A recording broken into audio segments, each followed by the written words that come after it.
think that's the button. Extend.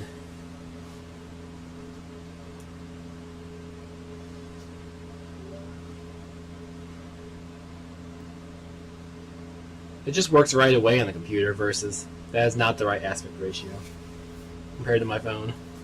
We're live! It did not extend the right direction, did it? Wait. Yep, nope.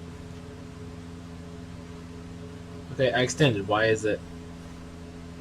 What's it what? It's mirrored.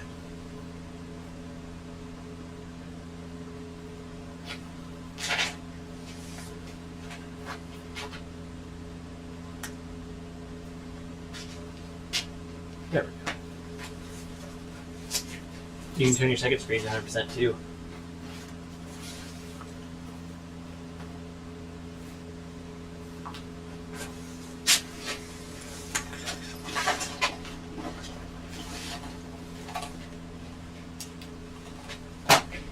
Bringing out peak efficiency. Got the ball mouse. Do it automatically connected.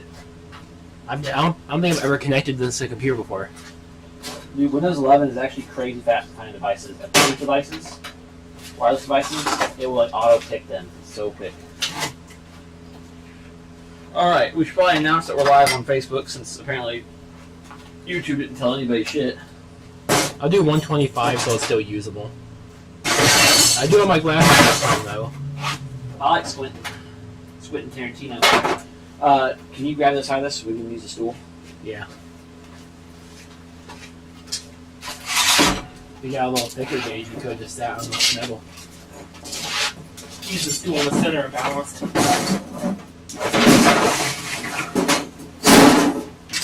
Alright, you get that one. I'll take my rolling chair over here.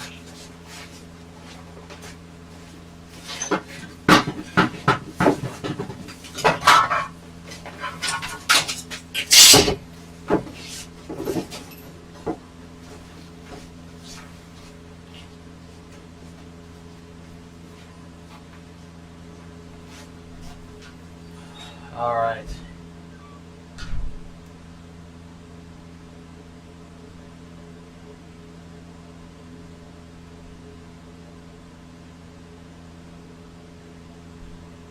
Gonna grab the shims and invite people to join the stream.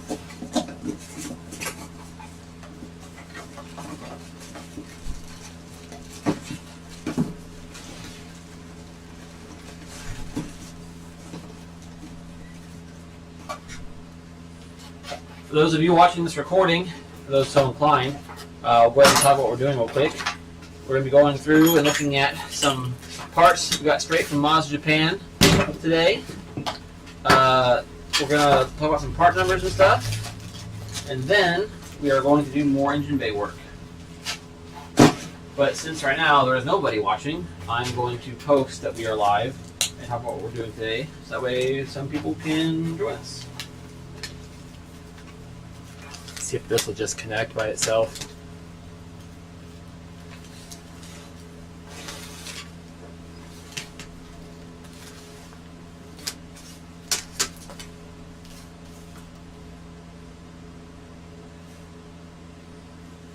Just that easy.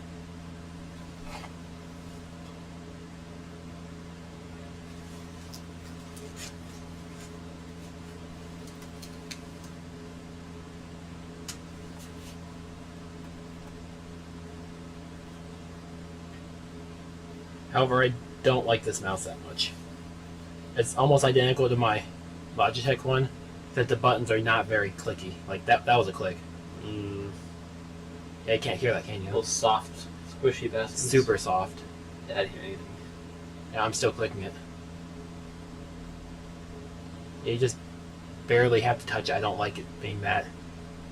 I got meaty hands. I gotta feel the click. New spreadsheet.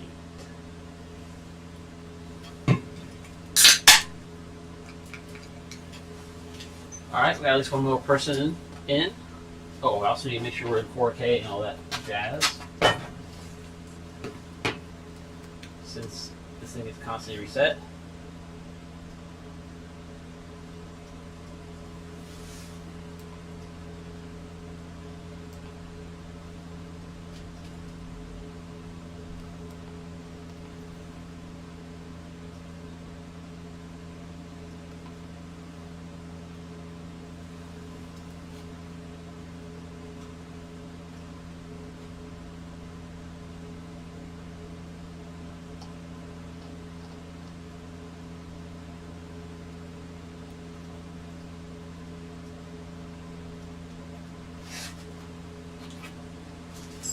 might want to switch which tab, which screen is Excel, which one's the thing.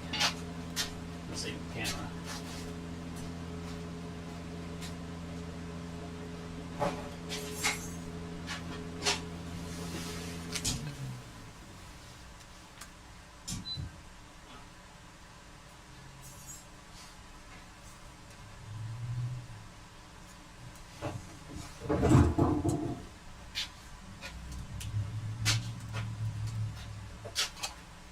Oh, do I now have cap locks on? That was silly of me. This one dead? Yeah, that's the one I dumped over. Right.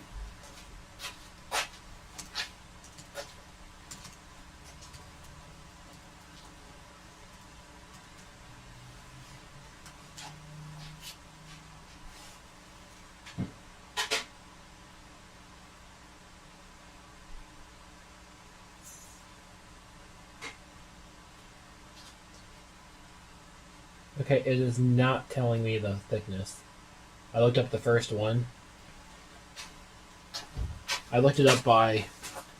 I should probably just go to the G5 or G6 actual page instead of trying to look up just a number. Yeah, we have to go to the notes.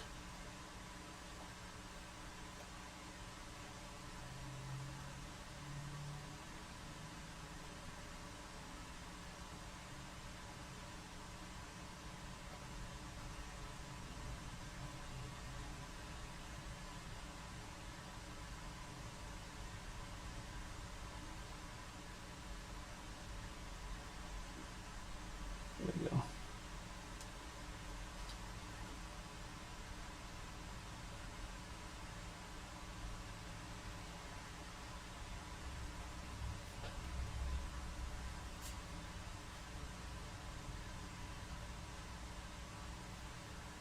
And I'll just can do a Control F to find the exact one. Yep, and we're also going to open another tab like this. Hang on.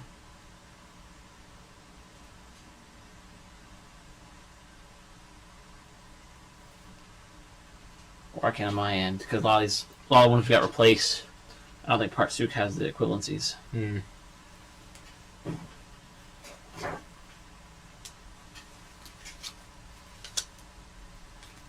Oh, you ordered two of. Oh, you ordered two of each, didn't you? Mm-hmm.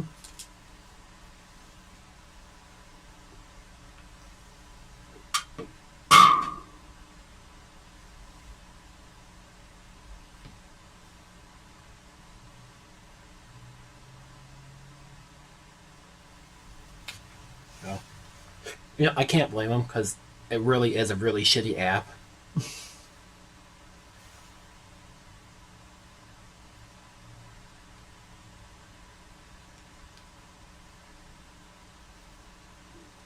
Alright, I can pull up some equivalencies. We have at least one person viewing, so that's cool. Hopefully audio is working at this point.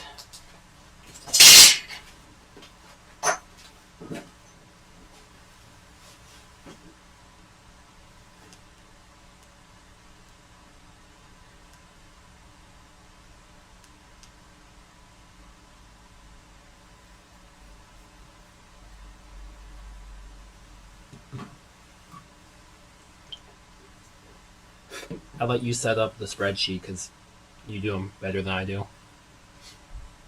I've only done like a handful of spreadsheets in my life. For now, just like I said, Bill does it.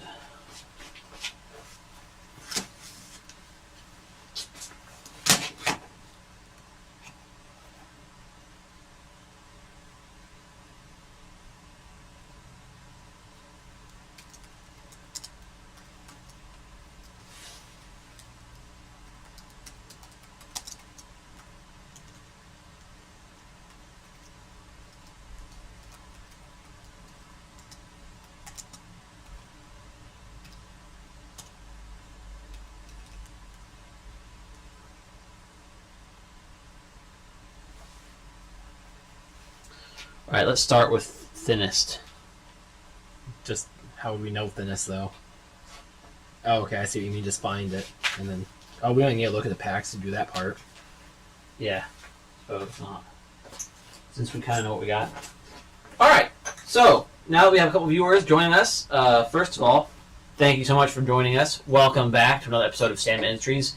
Today, we're going to make more progress on V2, but a box has arrived from Mazda Japan, which means we're going to do a bit of work for these packages we got from Mazda Japan. The important things we got this time, well, I guess there's a lot of important stuff for the viewers because a lot of the stuff has been restocked for the Festiva store. So a ton of our OEM parts and OEM bolts and hardware, plus some new hardware like valve cover bolt stuff, are finally here. Those will be listed on the store tonight or tomorrow, so you guys can start ordering them on Monday or Tuesday, depending if I have power or not. The other cool thing are some accessory parts that we need to finish this build and some other builds, including these. These are very cool. This is only relevant for about 3 people in the U.S. right now. Myself and Steven, 2 of the 3 people are here in this room right now. These are OEM B3ME pistons. So these are B3 size pistons, but for the ME heads overseas, as in 16 valve single overhead cam version of the B3. Eric on YouTube. And these are cool. Said, "Party popper." I can't even Hooray! Oh yeah, I meant to turn it. I turned it and realized I wasn't clicking buttons. I had to turn it back. So we turn it again. Well, I could pull up the stream on the computer and then just read the comments. So, hopefully the camera's gonna focus here because it's face. This is a 16 valve B3 ME piston. So this is single overhead cam, 1.3 liter, 16 valve, very cool. So 4 valve per cylinder, which you can see here. These 4 relief cuts for the valve. However, the B3 ME, it must just have like a smaller penthouse. Like the penthouse itself just has less CCs, or it has almost no CCs. Yeah, so because of how small the angle is in the head, there's like no chamber volume. So to bring the compression back down, these pistons are heavily dished. I mean like heavily. Like this is probably as much, or maybe a tick more than a B6T piston for dish. This is wild. Which is why when you build a hybrid engine in the US, you have an insane comp ratio of like 14:1.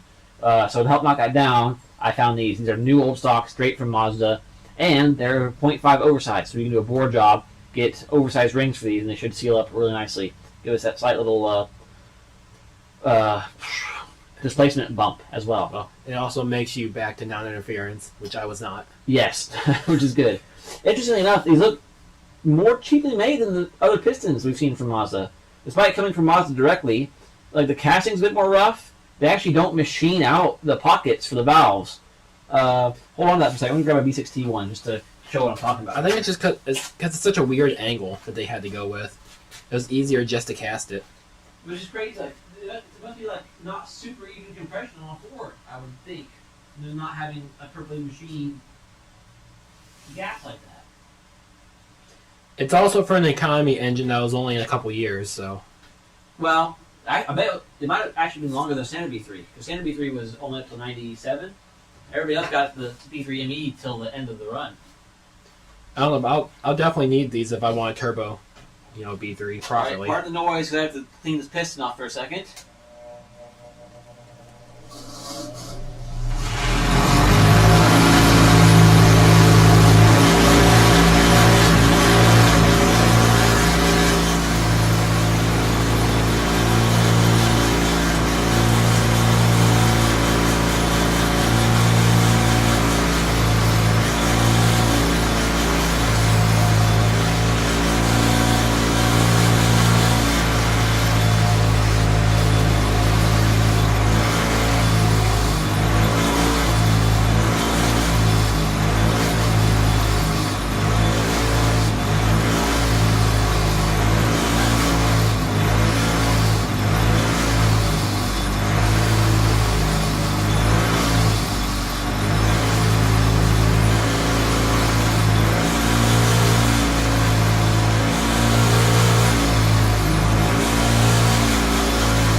So here's a V6T piston for reference. You can see, again, it's very dished. So there's a ton of dish in here because the V6T is a low compression engine, 7.8:1. But it's all machined. So you can see, looking deep down here, there's the valve relief. There's a bit of casting right there. But the bottom portion, that gets machined out to here. This all gets machined out for the dish. Whereas over here, it's almost all cast. They machine the top flat, and they machine the edges, of course. And that's like it. Actually, I guess the B60 ones aren't fully machined. They're still mostly cast. It's just a much sharper cast. That looks sand casted. That looks like it's die casted. Because you can kind of see the machining marks in it. Right. So yeah, it looks like a cheaper piston, but this is not an aftermarket one. This is from Mazda. So. Oh, they even cast the part number inside of it. See that? Nice. Yeah.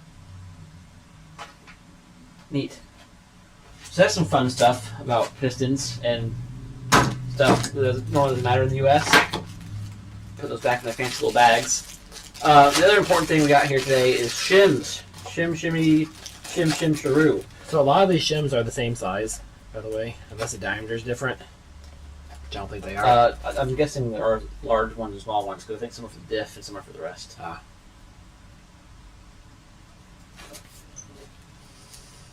If you can tell by the part number on there which ones are which, probably a good idea to mark them down.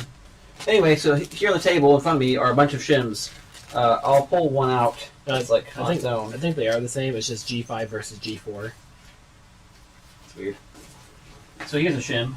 It's just one little tiny metal ring that's super thin. And by super thin, I mean very precisely thin.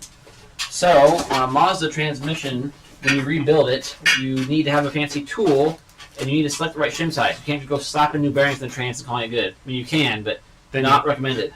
That's probably why my transmission's not happy. Right, learn that one firsthand. It literally is not a guess and check sort of deal. So what you need is this fancy tool. So this is the OEM Ford tool for checking the shims. You install this tool thing between the two halves of your transmission. I don't know how much the camera's picking up, but here's like the instructions. You can see half the transmission. It's got spacers, extended bolts. You bolt the case together. You put this fancy shim selector on the end of the transmission, where the shim goes between here and the bearing goes here. And then you use a beam torque wrench and slowly turn it. You're looking for the appropriate amount of drag. And so you keep adding or subtracting shims of the right thicknesses to reach the right amount of drag on your brand new bearings. That is the way you're supposed to install a new transmission case. However, to do that, very similar to our front wheel bearings, you have to have said shims on hand. You need to have these spacers. I have some here because I had 2 or 3 transmissions I can tear apart to combine into one, but I don't want to tear apart good transmissions just to steal shims out of them. So I asked Mazda, pretty please, can I have some shims? And they said, we will try. And they said, sure, here's some shims. We found them for you. So Mazda very graciously found me some brand new shims, and actually some of these they might have made for me. Looking at these part numbers, most of these were made recently because they have the new tags on them. If the lot numbers are year, which I suspect they are, that means these were made in 2016, and these were made in 2004. So these have been on the shelf for 20 years, waiting for the weirdo like me to order them. The problem is some of these numbers are substitute numbers. So like over here, we've got, for example, a G401 number. So that means G4, G-Series transmission. 4 is the 4-speed version of the G-Series, which I've never actually seen. I think they had in Europe, but we've never seen them here in the U.S. But there's also G5, G6. Internally, they're basically identical, as we've learned the hard way or the easy way. So those are all definitely G-Series shims. Some of the numbers, though, got substituted from Mazda's universal number system, which is like when it begins with 99 or 95. So these two shims are 999635325, 996353225, 996353445, etc. I don't know what all that means, and I'm losing track because there's so many shims here on this table. I ordered 2 of each possible shim number. So Steve and I are going to go through and learn what each thickness means for these part numbers and correlate that over to the new shred sheet. I think the Mazda manual, the rebuild manual for the G5 from the 323 manual, says the numbers on there. I know for a fact the Capri one does, but the Capri one lists stinky Ford numbers. So it's no good for me. I can't use those numbers. So thankfully, there's a few websites where I order stuff from Japan where occasionally they'll give descriptions like this. So we're going to go through those real quick and learn what they are. And I'm really hoping that the last number correlates. So on the spacer shims for the front wheels, the second to last 2 numbers are the shim size. So it's like something 13.1. 13.1 is size 13. We could just grab some calipers and actually measure them. I don't want to do that. I trust them there. So let's go to this, for example. This one is 0.5. Its part number is 731. That's useless. 55732. Okay, so it looks like it just goes up. Every number means another 0.5. Is there a multiplication we can do? What's the smallest one? 0.2. 0.2 is 736, then 737. Yeah, that's Oh, G4 shit. versus G5. So it goes from pretty much 0.2 to 0.6. 0.7 even. I Yeah. didn't see that one. But not in So there order. must be different. They must be different diameters somewhere. Yeah, but not in order on here. It'll show you where they go though if we check the picture. Not touchscreen. Right. So you zoom out for the picture a little bit. I'm. The mouse ain't doing its mousy things. I should Maybe be it able to. won't. Should be able to just click on one and it should highlight it on the thing. It doesn't always. Let's see. Should be somewhere. Yeah, zoom in, not zoom out.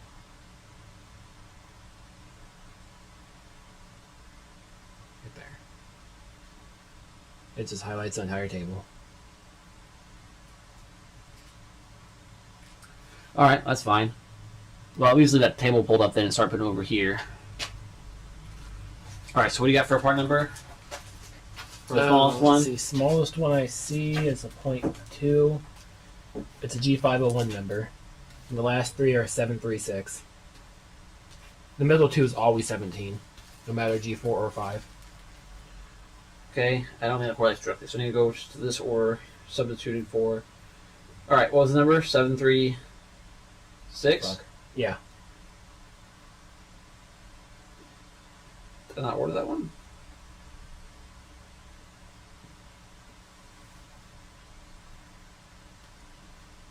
G501 17736. That one got replaced, and they didn't tell me the equivalency. Nice. On the next side, something? So yeah, 996 320. I don't have the size for. Next one, 737. Oh, hang on. Actually, I bet the new part number is the right size. I bet that does correlate. Let me see the replacement numbers real quick. Substituted for 325. So what is G5 737? 0.25. Perfect. These numbers are the direct correlation then. So 25 is 0.25, 45 is 0.45, etc. Perfect. Okay, so in that case, the smallest ones I have 996. There's 325, 345. Smallest was a 0.2. Let's open the whole bag.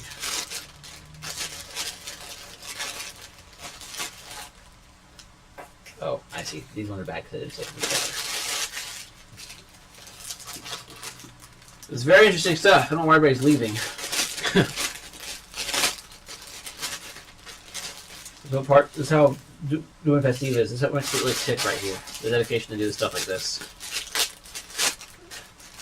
Well, this car stuff in general, if you're not just buying bolt-on parts like Honda Boys, you know, this kind of stuff's necessary.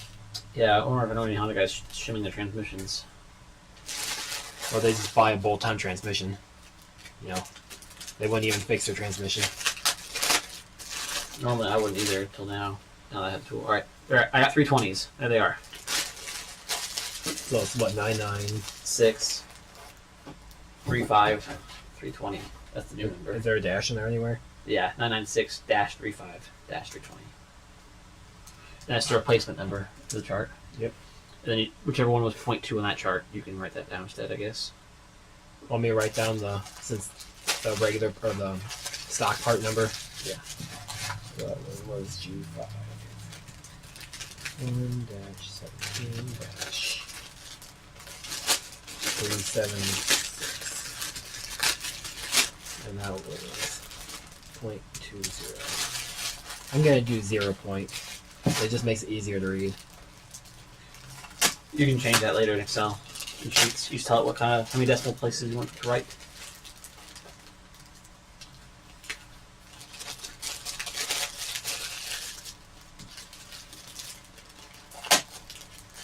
Okay. I already fixed that.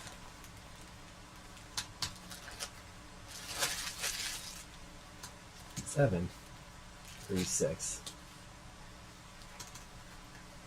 7, 3, 7. I'm gonna go ahead and list these all out while you're doing that. 32, 33, a 34, a 35.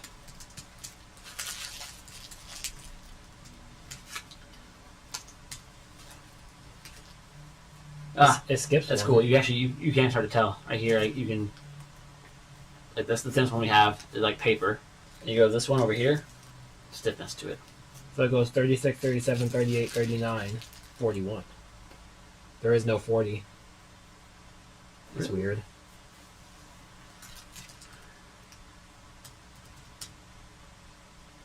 Same on my orders, yeah. It goes 39.41.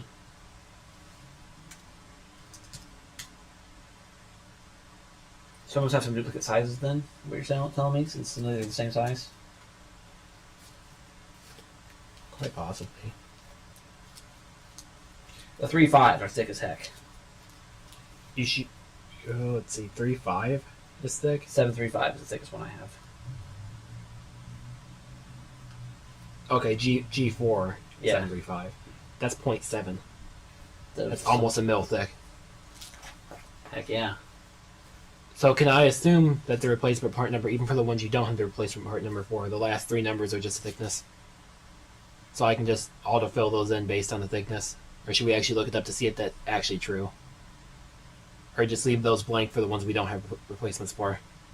Leave them blank for now. I bet it's the same though. I bet you said it's 0.7 for the 35. Yeah, so that would be... So I bet if I look this up real quick, 9.996 3.5 3.70. I forgot 1 extra 9. Yeah. No, actually they don't. It goes 20, 25, 30, 35. That was The also... thinner one, I get a 15. Maybe with the new stuff, they just abandoned some of the weird ones that they just don't use very often. You know, because they could double up a thin one versus like a ultra thick one that they rarely use. Yeah, so these thick ones must be, or they're just keeping the number. So it's 3... Tolerances got better. They don't expect you to ship that much. So it's 3 9s and a 6? Yep. Okay. Oh, here, yeah. Have one for reference. Okay, now we need the 737, which would be I don't have one of those. 0.25. So that's the replacement then. Yeah. Okay, yeah. So it'd be the same number that ends in 2.5 for the replacement number.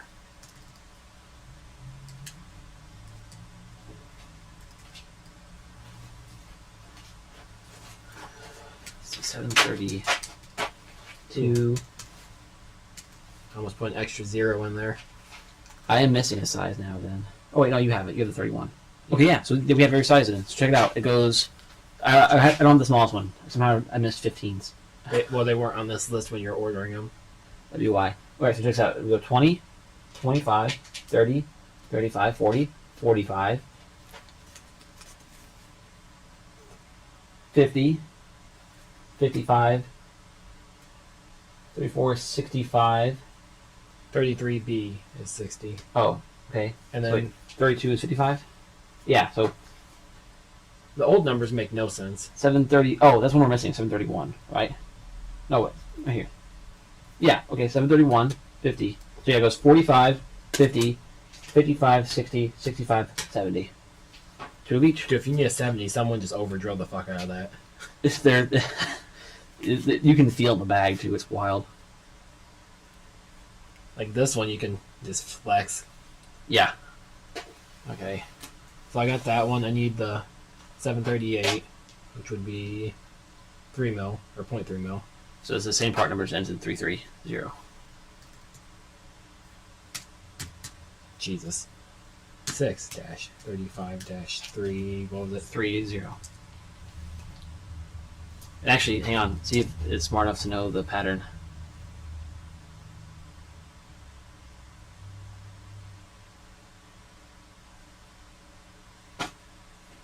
It figured it out.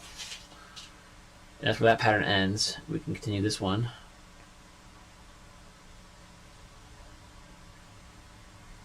I might not be able to since there is a missing number. Let's get 40 altogether. Also, that's the end of the G5 numbers. Now we got the G4 numbers. Yes, that's right.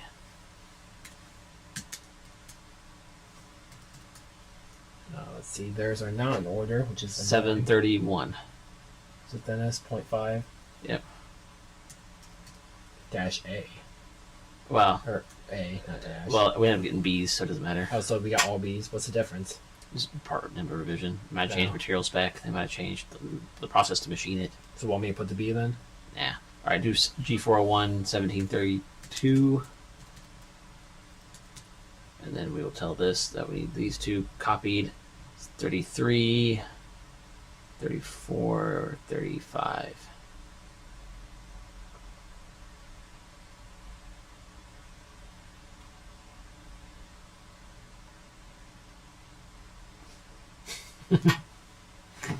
Didn't quite get that one. Want me to just control Z it? Oh, could probably use letters in here, which we don't need because we said it above it's in millimeters. Still looks easier to read with millimeter on it.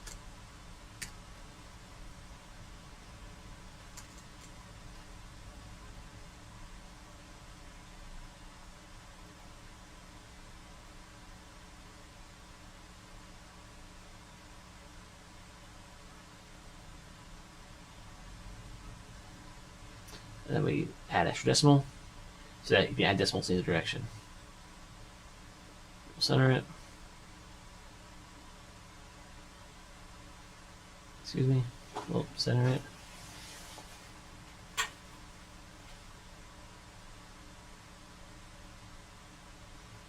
The G4 numbers didn't have replacements, right? And go through and make all those G's capital, please. And that's it. Yeah, any shim above the 4 or 5, Mom just said go kiss ass. We're not doing that anymore. I mean, there's nothing wrong with doubling shims or something to get the right thickness. Right. No need for a already thick did one. They already did that from the factory. Shims organized. Alright, so we go small starters 2. 2, 5, 3, 3, 5, 4, 4, 5, then 31, 32, 33, 34, and 35. Dude, do you feel really legit now? This feels pretty real to me. That's the most real shims I've ever touched. It's as shimmy as it gets right there. And later on, we're going to put the axles in. We can toss some of these bad boys on them. Oh, you actually got the right ones? For G and F, Oh. not for E. E just non-existent? Nope. Ma said no way. But I tested these. These are correct. They do fit F, and I think they still fit G. Actually, while we're here, what is the G number?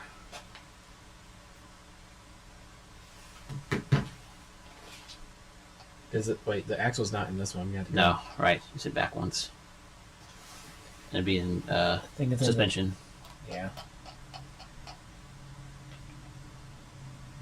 Axle, suspension, steering. What do you know? Drive shaft, manual trans, 2-wheel drive turbo. Clip, top one. Alright, I'll try that real quick on my end.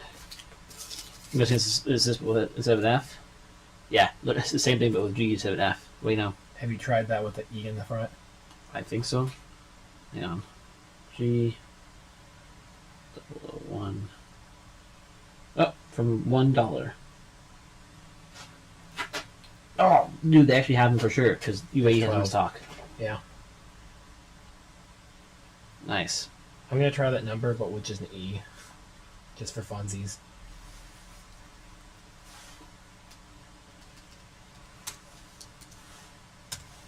No. Do they not list? So you can go to the 121 and look at them. It's probably a D001 or a D002 number. Shouldn't matter what you. No, it should be because DB some of them use F series. Oh. So DA.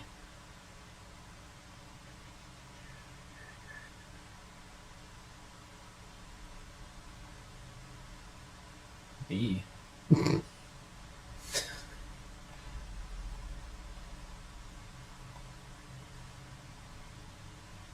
Out of production.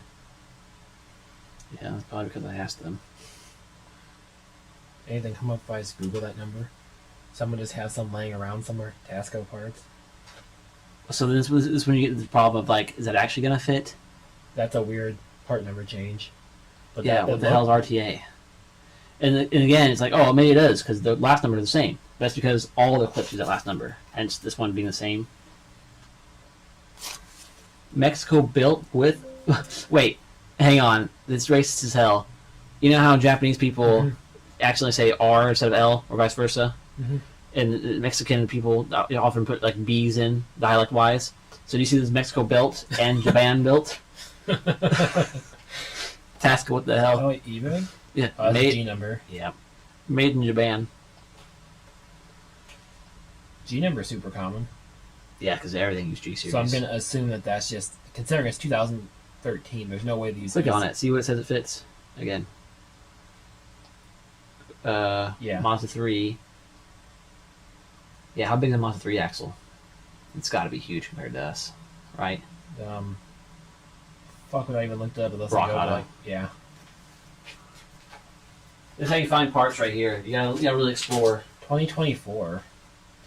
That's like new. Yeah, so a new Mazda 3, there's no way it's using an E-Series sized axle inside. That would be funny as hell. Yeah, a 4,000 pound CUV, and the inner drive shaft is this big. I think it even said the turbo version too, didn't it? Yeah, it did. They're all the same trans. The new turbo stuff is used bigger stuff. It's all one transmission for everybody. You got filter, fluid, and mount. Oh wait, it's B suspension, wasn't it? No, it'd be drivetrain. No. It's the only thing you buy for the drivetrain. Any info at all? Nope. Let's try the second one. You only have two options. Oh, there we go. What? Inboard spline count 22. That's E series. No, E series 24. No, that's 22. 22, yeah. That might be the right clip then. There's no way it's using these tiny baby axles. Are you for real? That's looking pretty dang small. Alright, I'll try it. I'll try it in my next order. Well, it's new enough. We could probably just go up to the Mazda dealer and grab a clip. They probably have it in stock. Oh, yeah, we could probably ask him over the counter, go compare sizes. Yeah. Tell the guy at the Mazda counter to slap on the table and ask him to whip his out and compare Oh, size. it's 4 o'clock. They're probably closed on Saturday. I'll Parts just department. order some. Dude, that's silly. What if those axles fit our axles? If we could use like a really modern Oh, wait, thing. what spline They're count way is too that? long. Other one with spline count. Outboard's 26. We're That's- 26. Yeah, That means their but hubs. it's just way too long, right? What's their hubs look Oh, like? yeah, hang on. Did I share with you the drive folder Yeah, for axle stuff? probably. I Okay, don't. let's do this. I don't really use Drive though, so Yeah, I gotcha. I'm never gonna use your mouse.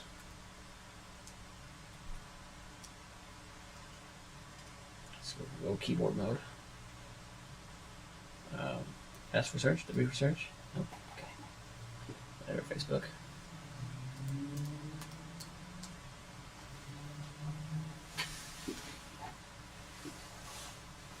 Anybody have those axle measurements? I do. Oh my god, some of those posters too old, won't load. nice. Oh wait, go back to it. Swap to most relevant to all. Good looking out.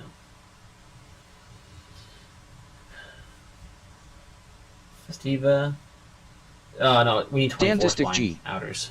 Said. Escort size. Ice appendage incoming. Yeah, appendage indeed.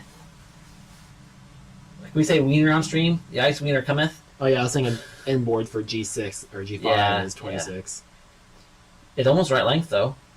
Means see what their hubs look So like. it's an escort hub.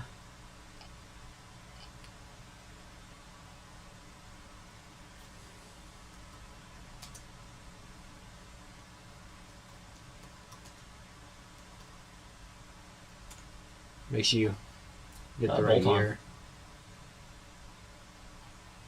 I'm sure the new one's the same.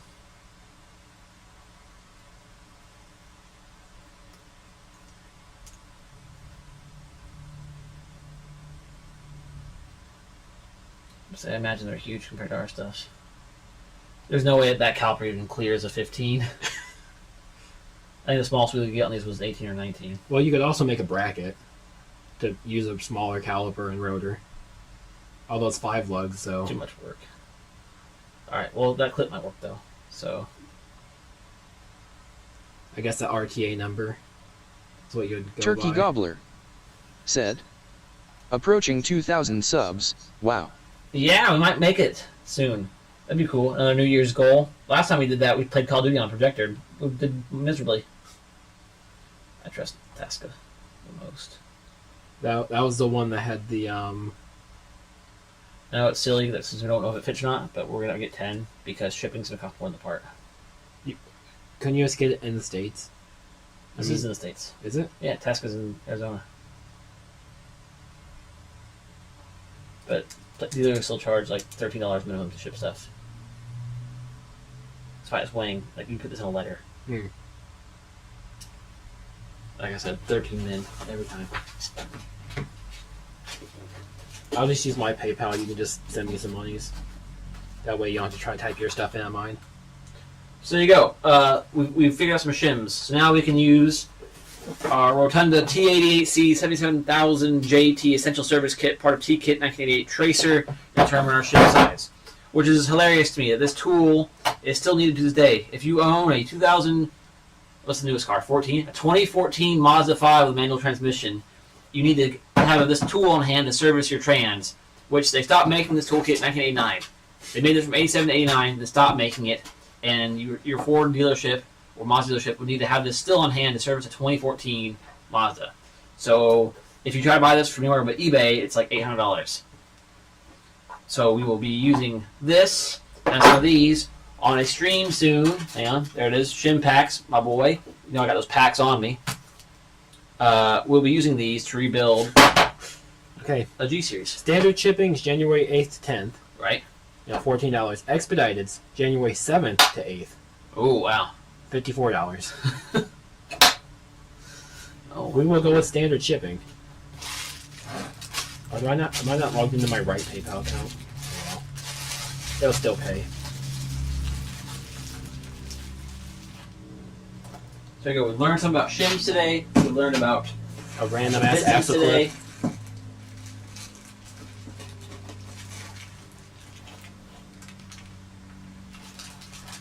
We've also got some OEM front knuckle to strut bolts that are going on this car later, so we're going to keep a hold of these Oh. so I don't put them in inventory incorrectly. I watch. We get that clip in, and it's like the size of, like fucking orange or something. Yeah, it's going to be hilarious. It's 22 splines, But the each splines are spline huge. is like the size of an ABS tone ring. Yeah, like I've always thought this time going in places less spline count, not diameter. I'm guessing there must be like some industrial standard for splines I've never learned or something. Because it's the same for clutches. Charlie's like, hey, if you're using your clutch, this combo, he's like, friction clutch or clutch experts told me once to use a clutch from a Mitsubishi Eclipse because it's 22 spline and it fit great. I'm like, that's just so weird to me that it's like 22 spline, 22 splines, 22 splines. Well, you got- the diameter. Yeah, you got splines like, are splines. but then you got like the old Jeeps that use like square splines. Right. But yeah, the Mitsubishi one's the same. That makes sense because at least they were both Exetti. Mazda. Oh, that, yeah. So Exetti would have been the supplier for both of them. So I'm sure that it's an Exetti spline. Mazda didn't design the spline count. But the spline has to match the transmission, which is Mazda. But they also, I don't think they designed it on their own. It's probably based on an old Gertrag or based on an old Aisin trans. It's like now Ford and GM designed the 10-speed together, but it's not them. It's Ford and GM going to Yeah. Gertrag and saying, hey, we need this. We both need the same shit, make it. Right. It's getting cold in here. The insulation's great, but when it's 25 out, we actually do need the heater back on. So, sorry about the audio, but I'm turning the heater back on because it's actually kind of get cold in here. Are you taking this home, or do you want me to bin it? The millennial in me tells me to keep it because it's a box. Right, it's But an I have- expensive item box. I have no need for it, though. Like, I'm never Right. going to... Like, even if I RMA, I can just pack it in a regular box. Yeah, so done with it then. Yeah. I Just know it hurts. It kills my soul a Michelle made me little. throw away so many boxes. I told her she will never make me throw away a GPU box. I'm not going that far. Maybe a couple others, but When I broke my... draw a line somewhere. When I broke my finger and I couldn't, like, properly clean my house, Amanda and her husband came over to visit, and they cleaned it. I fell asleep on the couch, and all my boxes were gone. Oh no! You look out to see a raging fire outside, all kinds of boxes up in flames. Like, I appreciate it, but, like, I actually use those for shipping and stuff.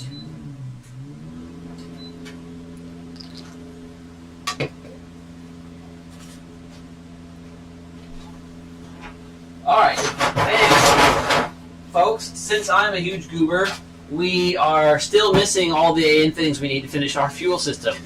Because I keep buying the wrong dang fittings. So We have everything we need actually except for the 120. So if we wanted to, we could run it with Turkey a 90 for gobbler now and just come back said, later and scooch it over just to wait 120. until the ice penetrates the openings. BRRRR. there ain't no opening. Yeah, this ice is definitely penetrating. That's for sure. It's 4 o'clock. I'll probably leave at like 6:30ish to go get that Milwaukee stuff because he finally gave me his phone number. Okay. So we got an hour and a half. That should be enough to get a lot of the welding done in the engine bay. Yeah, at this point it's a lot of grinding and then fixing holes.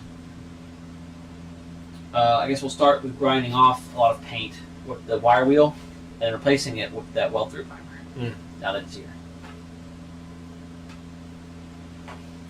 Alright, well thank you all for coming with us on that exciting shim journey. I'll now flip us back around to the car. Big fat head.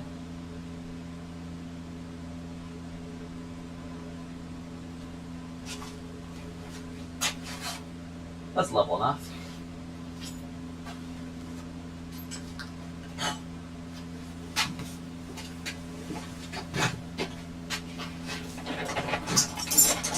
These pistons along with the B6ME pistons, and the B6D pistons, and the B6T pistons. Oh, who really put the pistons? And the B3 pistons. Only 3 of the ones just stretched from miles ago.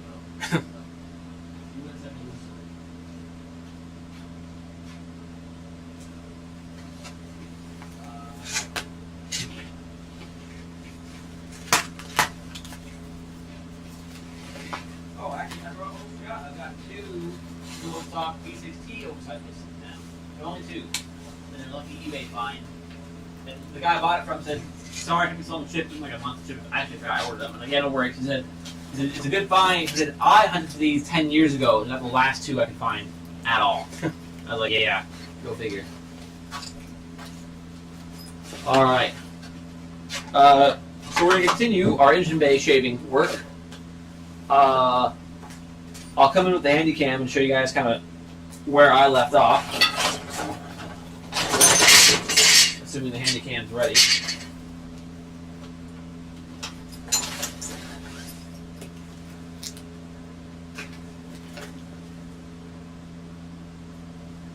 I feel so bad for my electronics getting covered in dust like they are.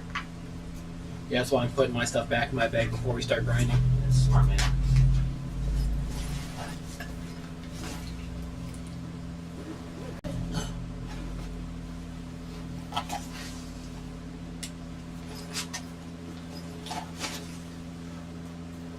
Overall, besides the mouse button being shitty, I kind of like the cheap Amazon stuff I got for that portable display.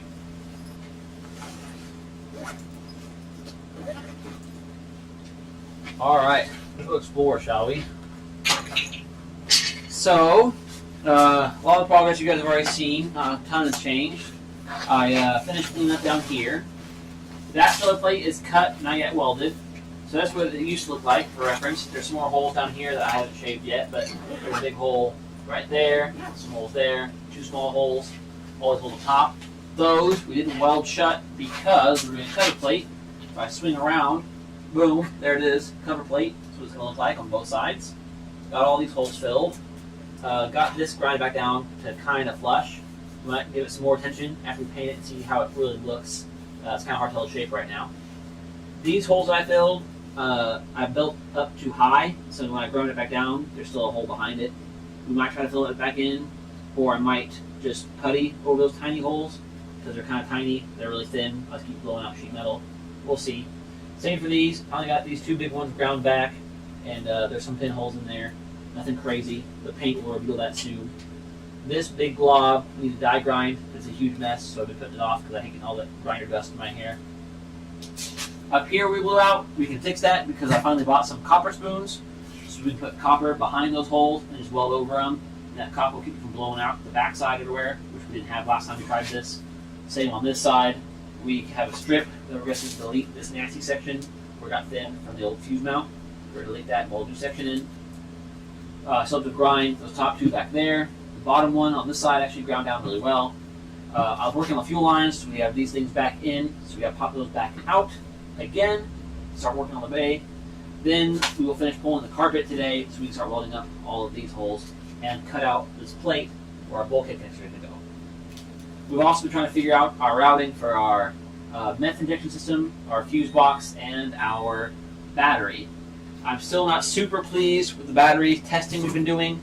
However, for the fuse box, we decided to go with a removable panel. So to hide that big hole in this whole area, we've mocked up a bit of a delete panel.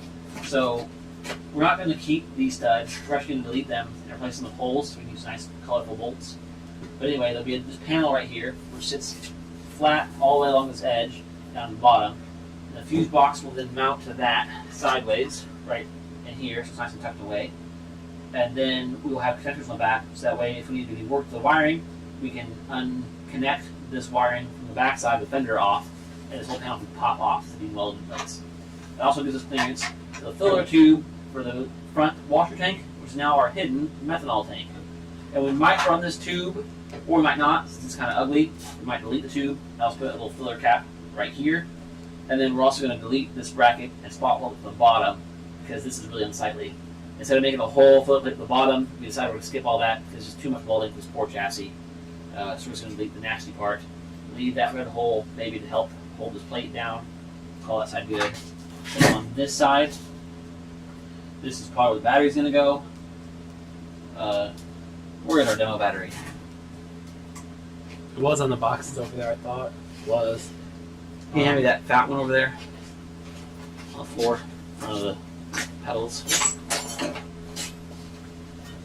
One way or another, I don't know if it's going to be this side or the smaller side. We're going to use the lithium Oh, it's battery. right there. Beast. Oh, I can't see it. Great. I'll put this one down. Hopefully it won't explode.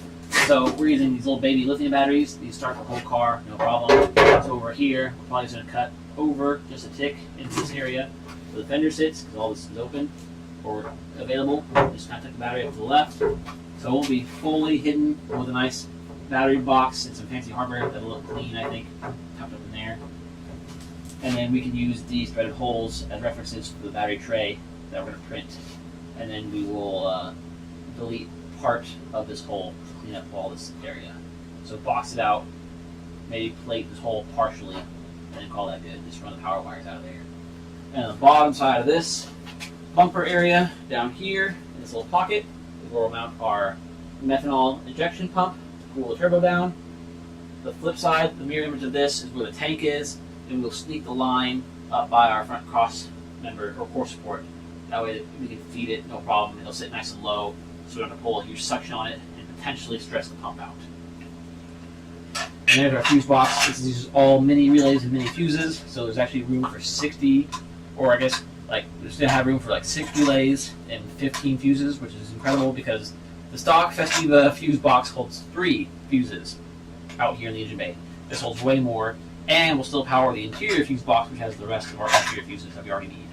And I'm replacing all the relays in the engine bay with micro relays. Steven, you do the honor of holding this for a moment. This version of the box has these big lock tabs, which suck. They're really positive engagement, but you have to pop them from the bottom, which I can't do with my fingers. So I'm going to buy the version that does not have the locks. It's very sealed. The rubber comes off like this.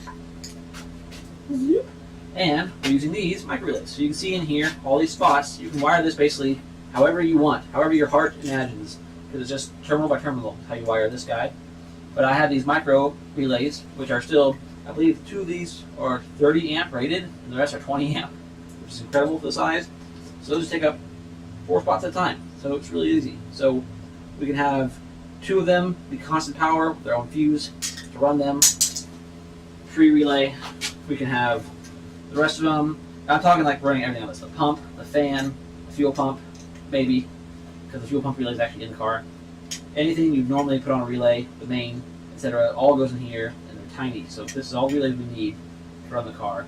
And we still have all these bottom row and all of these spots. So 1, 2, 3, 4, 5 times 3 rows. We got room for 15 fuses over here still, over the stock 3. So that'll be fantastic. And it's nice and compact. The CAD files for this fuse box are available from the manufacturer, so I can design my own mounts to use these holes they have.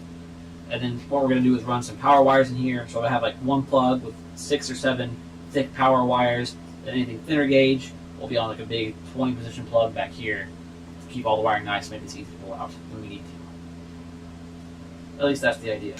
I also have some of these that are OEM. So these are mostly Chinese ones. I have 3 fancy ones from Italy. The rest were Chinese and kind of cheap, which I trust for the most part. They're just relays, but I think I have some Omron. And Omron's a big Japanese switch / fuse / other small thing manufacturer. Are you looking for this? Yes, I am. How do you know? Just make sure I actually have that size. The problem is the real ones, to make room for the relay, they take up 6 positions instead of just 4.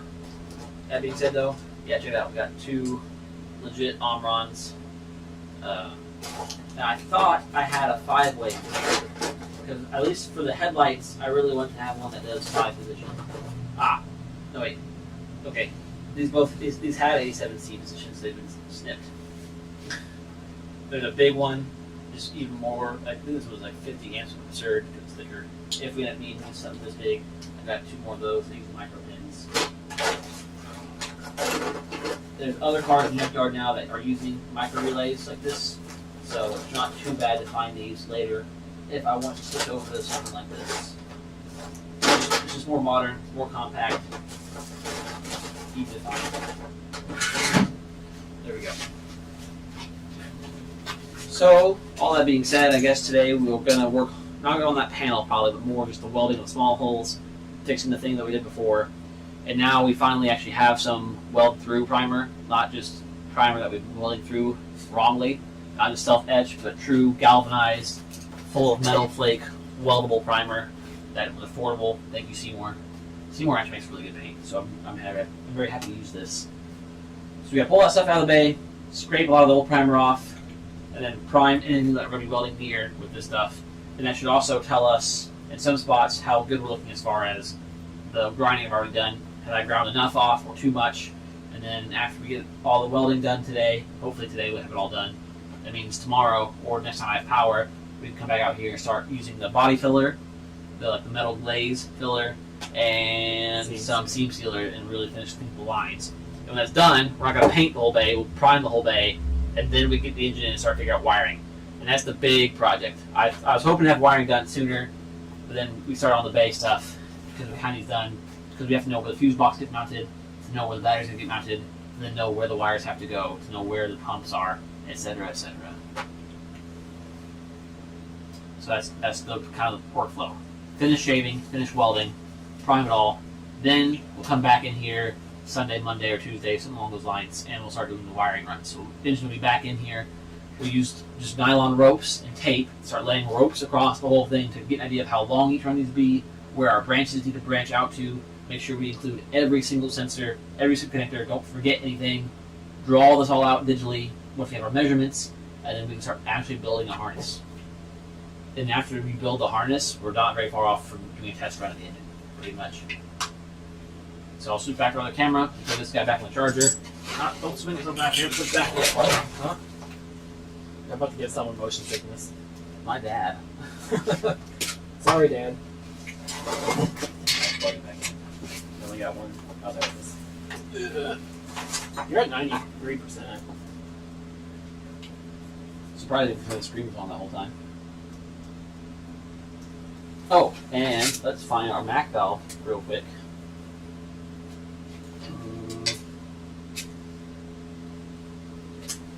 There's the mount. Oh, it's on the trans. I got a Chinese CNC holder for our Mac valve, for our boost controller. Is this a legit Mac valve? Lifted mic. Probably not. Said. I mean, it says Test running engine is gonna be sick It has AF. like so much debris. Yeah, the holes are full. And How we can. it was more expensive than the definite clones. Test running the engine's gonna be sick? Yeah, I hope so. I'm pumped. Well, Steven's also pumped. He's gonna be sick no matter what happens. He's either gonna be sick and happy, or just straight I'm sick. just gonna be ill. Yeah. It sat around for 4 years, on a fresh rebuild, so things might have got a little gross inside. But we have new head gaskets, we can just check that if we want. Well, Okay. Actually, no. I have to. What? Once I get this thing, we can just throw a scope down it. I mean, I also have scopes, but Do they work though? do Android work? Yeah. I thought we had troubles with it last time we tried to use it. We had it wrong out.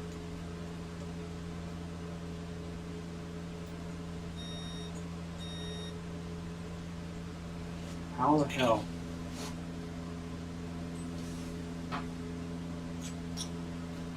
Oh, Feels, it hurts. feels bad, don't it? Yeah. It also goes this way. I just have to wait. It doesn't have to. I mean, I think you can. I need it to go up. I need the cord to go up first. Yeah, so that's what I started doing. I was like, nah, it's too tight. Steve should smush it. That's even worse because it is just.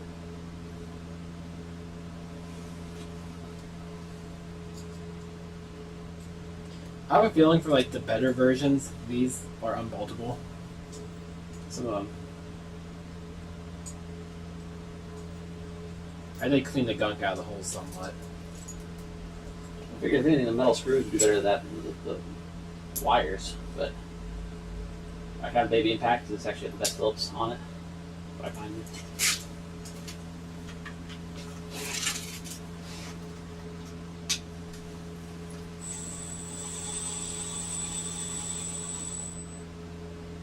Lifted Mike said, "We bought an eBay Japan engine for a WRX that sat for who knows how long with exposed ports.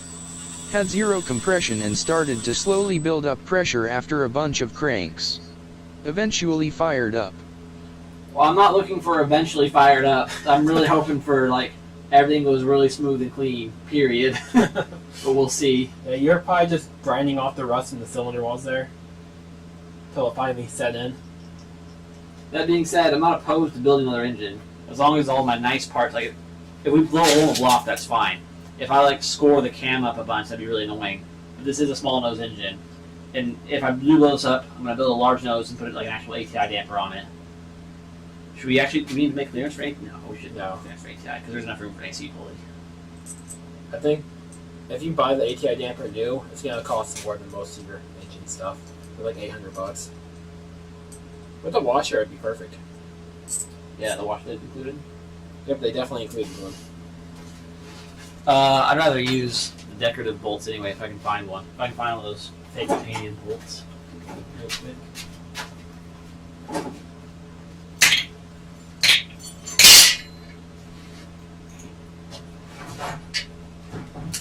I actually couldn't find them last time I wanted one on eBay. Mm-hmm. And I figured like, oh, I know they're fake, but at least they're cheap. Finding that titanium coated bolts hard. Oh, it's perfect. Alright, so now, excuse me, crap on the floor.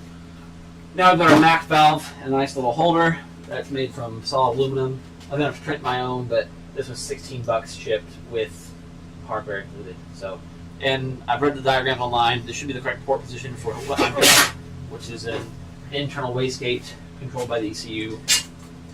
You could bolt it to the radiator. I mean, it's not there yet, but No, it I could don't be want an to do that option. because then it needs to pull the engine. I'm unbolting that first. I'm trying to think of order of disassembly. Oh. So if I leave it on this, all I have to do is unplug the wire. Or I don't, because it's a bulkhead. So really, you unplug those two wires, unplug the coolant hoses, and that's it. Oh, then the shift link engine comes out. And the fuel lines. Right, which are AA, so they just come off. Hello.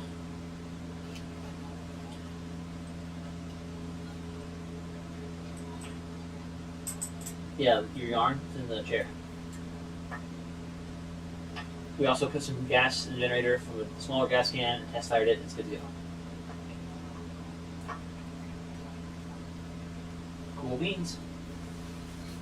He's gonna be here for another hour. He's gonna try to buy some tools online. Then I think you coming back after that. Yeah. And then you're still welcome to stay here since we have a generator. Well, I mean, Sarah's at the house, so I'd have to like. Oh, she's welcome to come down too. The other bedroom is open as well. Yeah. If you both want to come here and plan on being here and generate it up. feel free. I think I'm also closer to work for you if work isn't canceled. Okay. Love you, girl. Bye. Well, they kind of do. It's not like if the weather is bad, I can't just call off with no ramifications. Because living further out, they do take that into consideration. It's not just everybody has to be here or Right. Well, either way, you're welcome to stay here. And Sarah's welcome as well. I think Winchester is just on the path of it as we are. I'd probably just I wonder if that car would start. If I yank the carburetor off and put a new one on, I could run the shitty car to charge up a battery to use my inverter to keep the kerosene torch going in the basement so it doesn't freeze all my pipes. I'm not sure how long though. I'm not sure how many watts it draws. I mean, it's just a fan, more or less. Yeah, I suppose. I have enough kerosene and diesel on hand to run that for like 2 days. Although if all the pipes burst, it just gives me a reason to actually update it to all the same thing. Said. Because I have copper, PEX, Stay sharp safe, lights, brothers. PVC. There's a little bit of everything mixed in for my plumbing right now. Yeah, decades of DIY.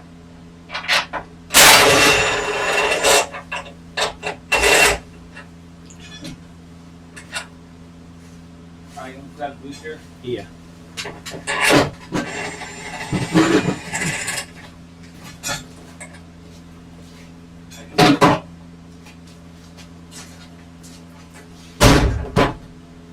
Stay safe, brothers. Yeah, we're trying. It could be just totally overblown to get nothing, but everybody seems to think that we're about to get absolutely cooked. So We're both from the far north. This ain't nothing. yeah, We'll be out playing in it. Drifting around the there's Miatas another and day Subarus. for Illinois. The new Miata's gonna kick ass. The F1 get stuck because it's still open diff. Miata with the LSD this round should be a blast. And the Subaru, since I have more power now, it's gonna be so easy to drift around. Especially with how drift prone it already is. Actually, no, it's hard to get the thing sideways sometimes. I mean, how rear It's biased it's it is. definitely rear biased. You don't have to be like immediately 4 tires sliding into something. You actually have some. Oh yeah, you just point and shoot pretty much. If you start sliding, you want to go straight, just get more gas, and it'll start pulling straight. Are we gonna weld this in first then? Or are we gonna... Yeah, you go better. I guess we should both grab some drills with wire brushes and get rid of a lot of this primer. Yep, that one's ready to go. I'll put the other one on the thing. So I guess it means step 1, find the mask masked up. Then we will cue the music. Might have named those people off. The Mine's a WF. little smudged. I'm gonna put on the alarm real quick in case we get into it. I'm not paying attention to time. I told him 7:30 and he gave me his address. Very likely. Hopefully the ATMs aren't broken around here again. Because last time I had to go buy something, like every ATM we went to was broken. Yeah, I think we are also like completely cashless. Everything Michelle done recently in PayPal.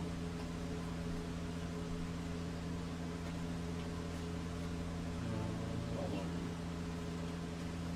Fuck. What have I? Saved exactly that before?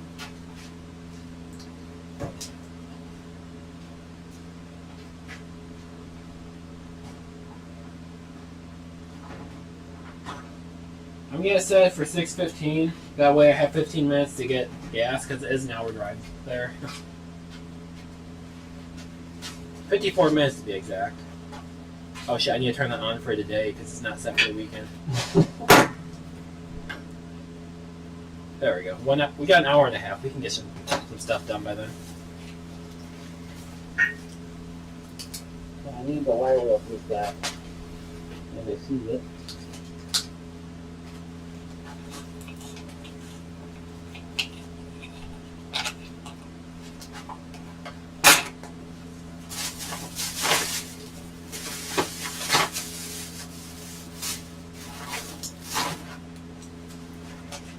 You didn't see what you were saying, did you? What were you looking for? The wire wheel for this? Oh. It might be okay. I don't know, I kind of just dumped everything.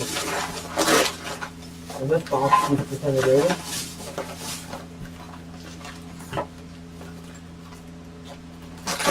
Now there's just more drill ones. Let me show you somewhere.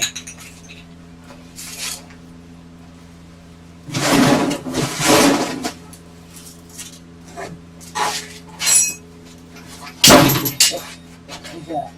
Oh, there it is. In the table. Alright.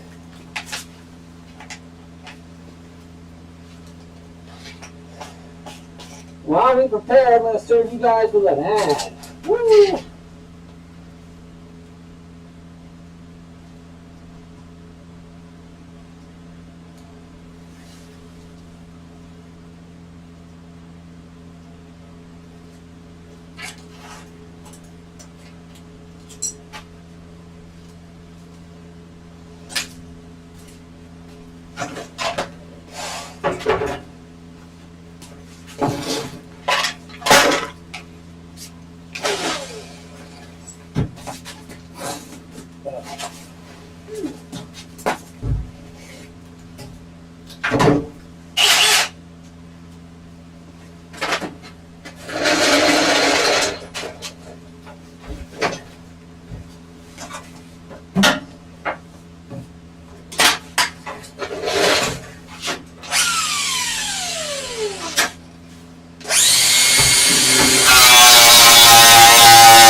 I don't think this will take paint off very well.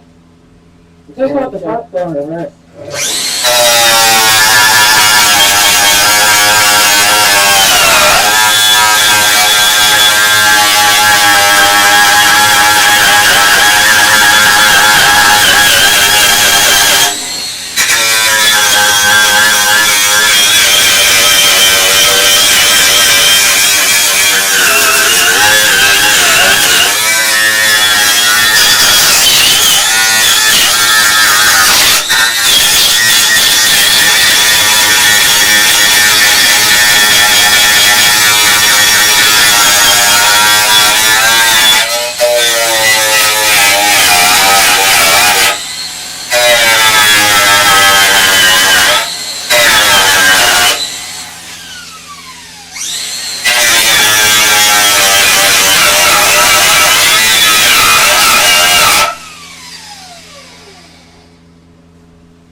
It's looking pretty good.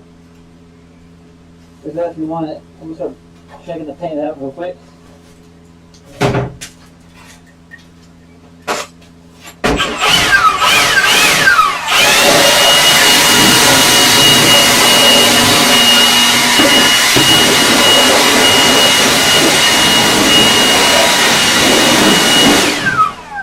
Activate the fan.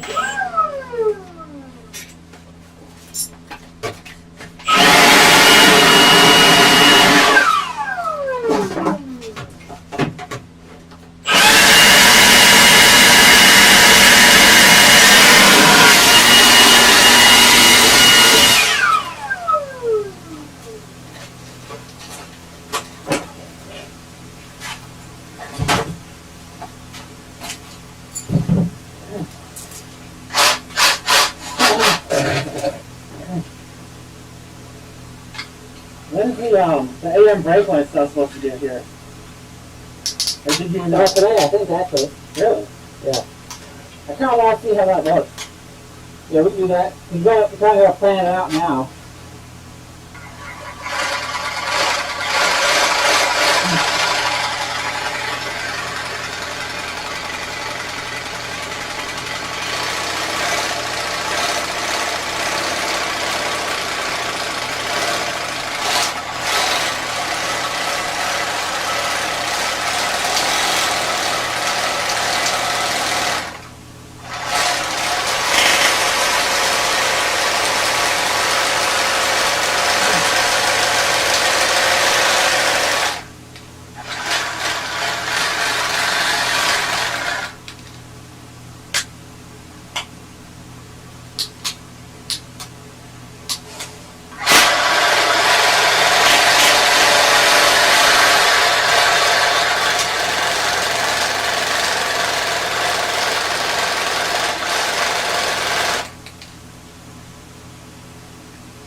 Oh, I figure.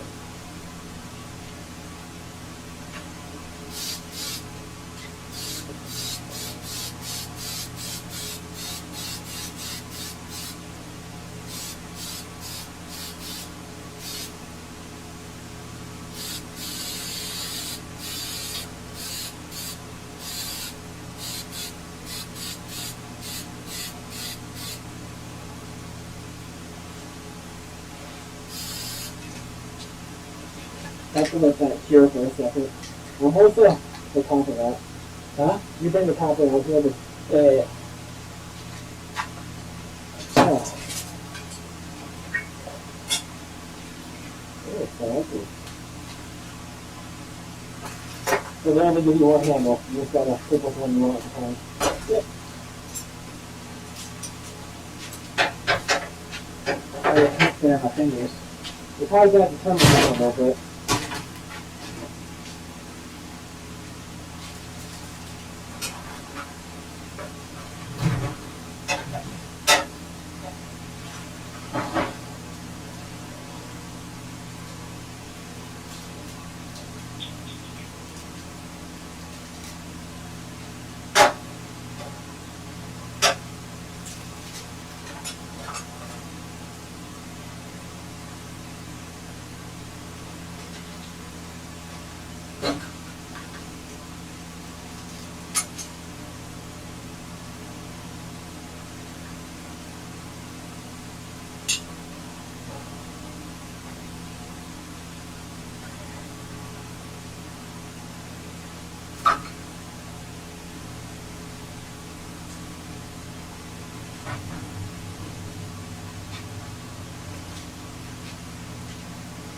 Yeah, you care if I modify one? We're gonna have to make bend one to be able to fit go ahead.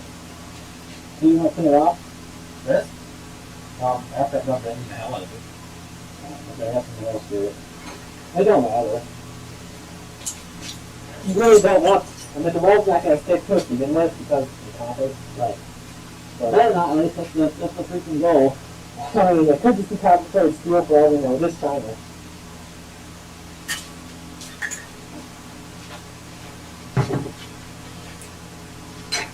That's a good sign. Yeah, but the one's magnetic. There's There's a small square one that has 4 magnets on it. yeah, handy.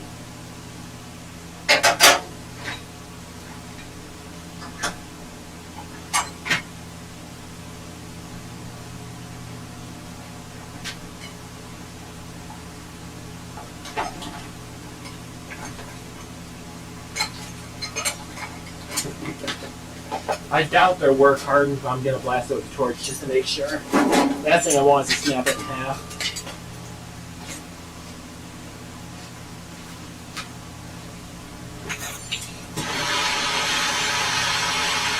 Alright.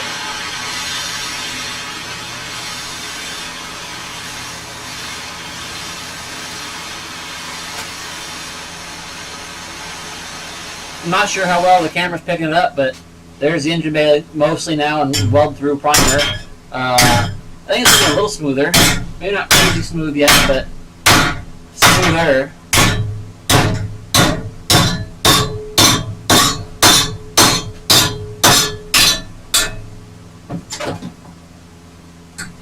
Especially from this angle. Once those holes are gone and those holes are gone, from the top view it's going to look way better. Well, it's definitely copper. Transfer that heat quick as shit.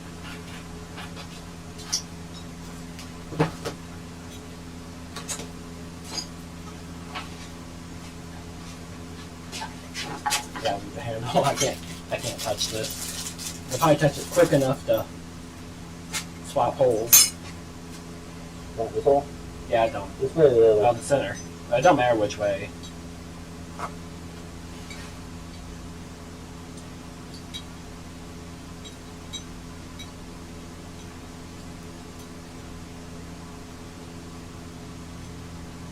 Come on, you piece.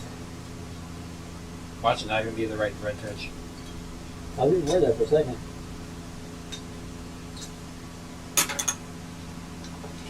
I like how they use aluminum for a handle, another material that transfers heat pretty well.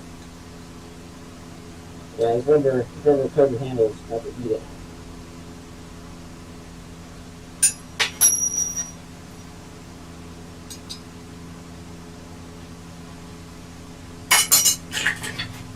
Okay, I made that bin good enough. It should fit up in here now, and that does. Where you want to start? Test it there? Might as well. That's gonna be your thinnest part, really. Right. Turn the gas Alright, on. I don't know if you guys can see that. Here, I'll talk about this later.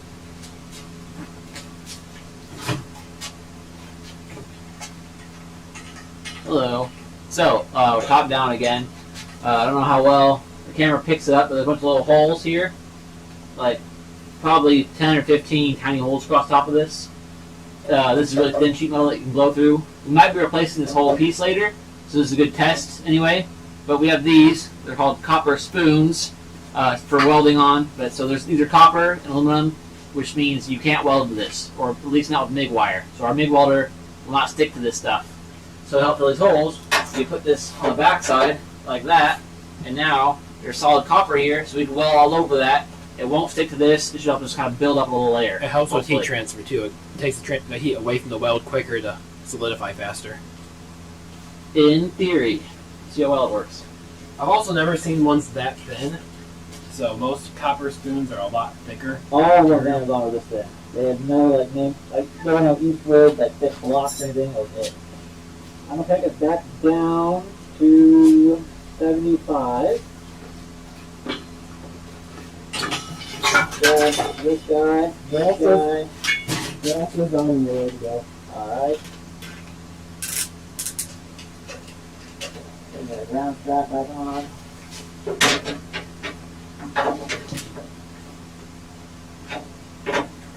How it's working is good. I guess to start from left to right. Weld wires.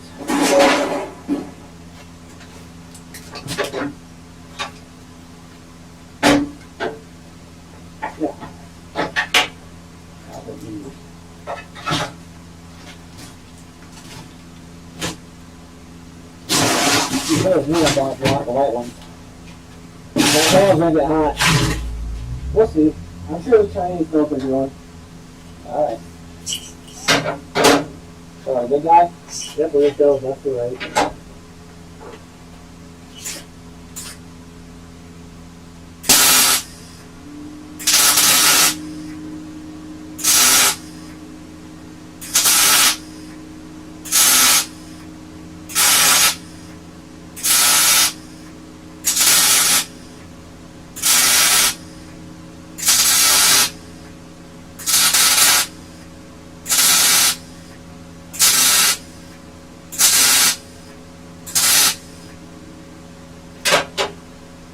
Cool. That's more like it. That's way better than the other ones.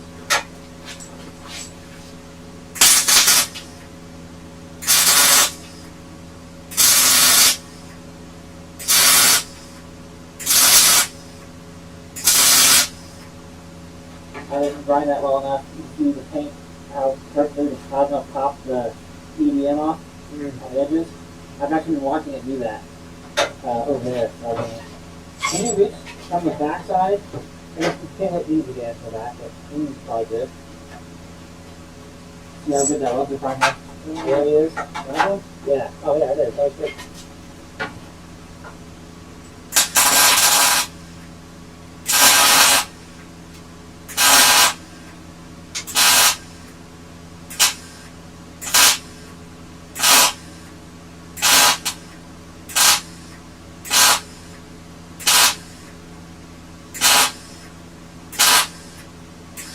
Might be covering the hole.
Got a bit where some know it good.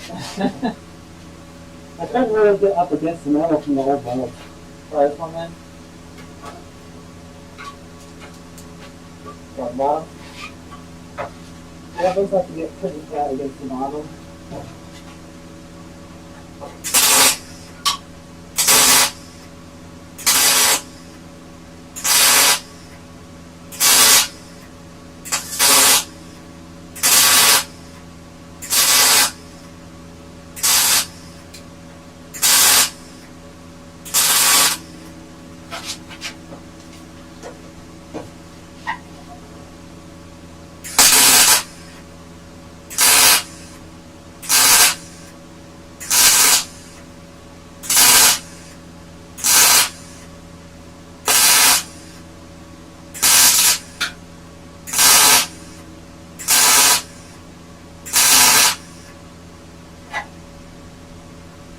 Okay. Yep, that's that. Okay.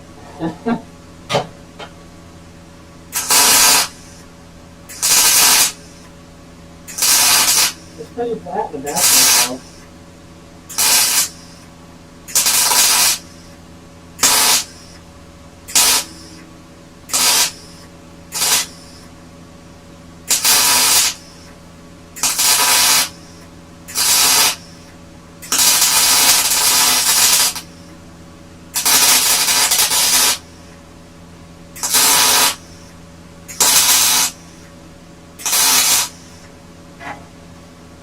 That's better. Can it pull off? Yeah. Nice. Yep, that's perfect.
Alright, go ahead and up again.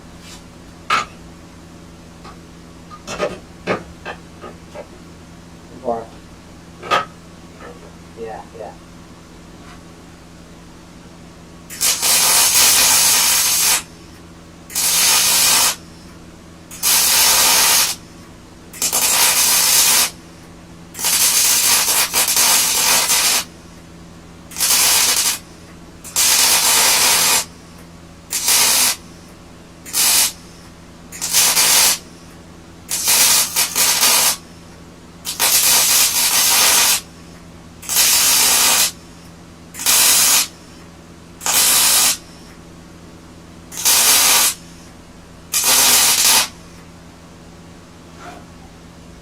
Alright, one more, this part, clean that up. All in.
Galvin was starting out at 45 freaking amps. I think just leave it alone, let that area cool down. Yeah. We'll keep going up top. Again, it might be a big waste if we're trying to do this, but whatever. Huh? I'm not sure if we're keeping this or not, so we'll keep going. I'm gonna say you're gonna keep it for a while. I mean,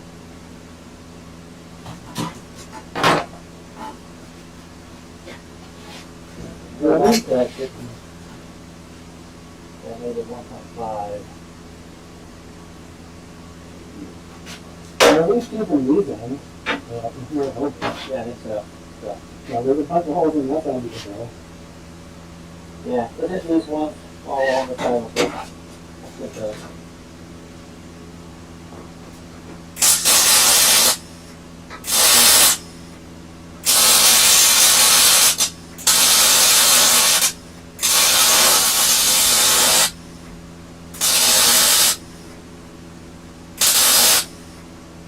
Look at that.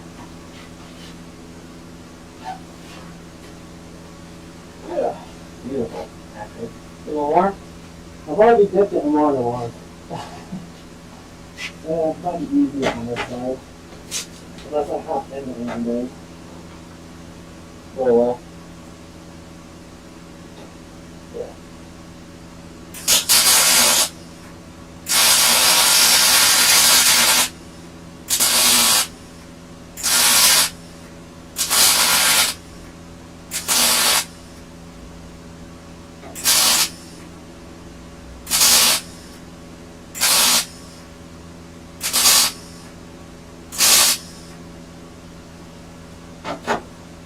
Very good.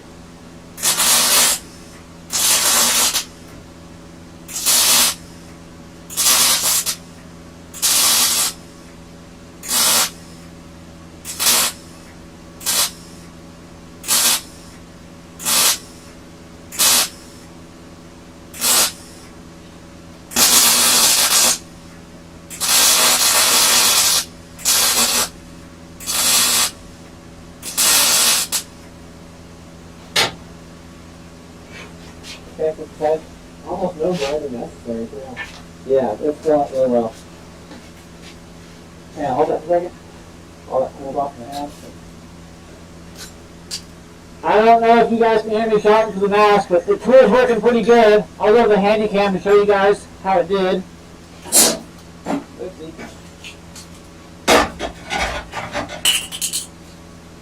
And they just do that.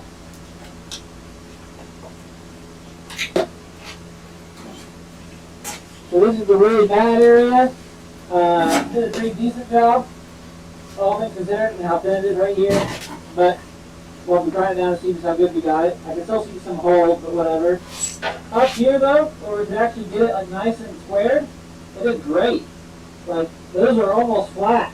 Same here. I'll build a little bit of heat into it. You can see the penetration. You can see they're not giant pimples, they're still pretty flat. Compared to like these, where I was doing it by hand yesterday, where it's pretty stuck out and not very clean. Or like that back there, you can see very not clean. These are looking great in comparison. So we're going to skip all these because I think I might cut this out later. We're going to come back and we're going to do all these little guys here. So let's see what we can do.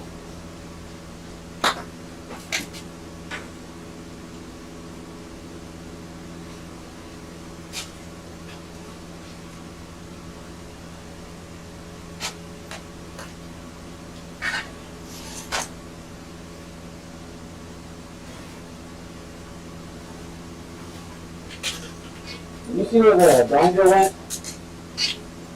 Right over here. I think, see where it's shiny and not? I think that's EDM still, or ED. Whatever. Oh, the binder? Right there. Yeah. I think we get the shiny spots here.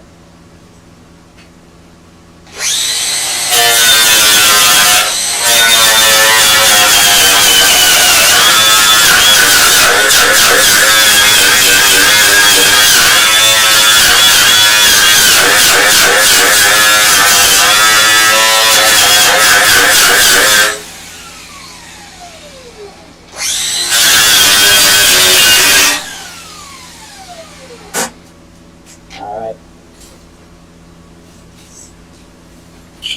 I'll leave it the far side this time. I'll do it quickly the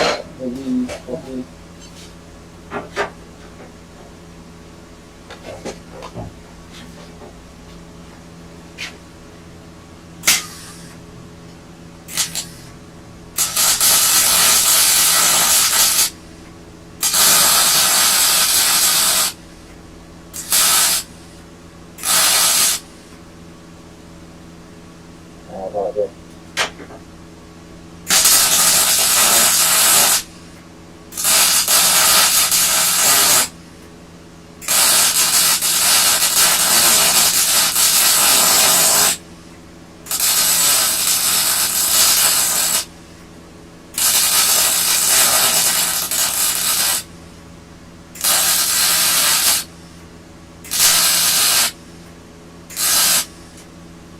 Oh, no, that's not big. Yeah, that smoke is, don't breathe that. Oh, that's ass. Cancer is ass.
Always go to the hard way, like that corner. Yeah.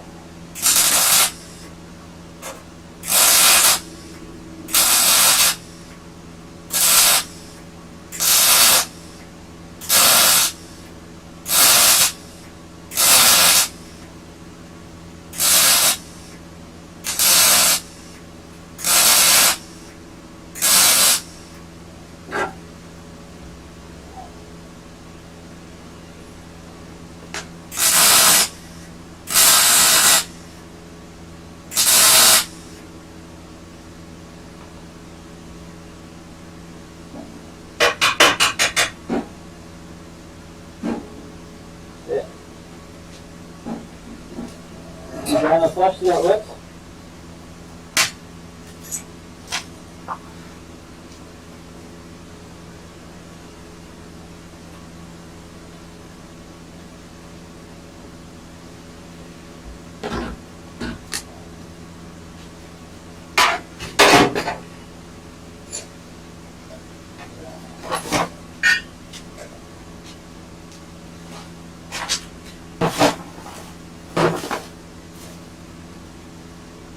Just be careful not taking the base material away, just start thinning up.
Drill behind you.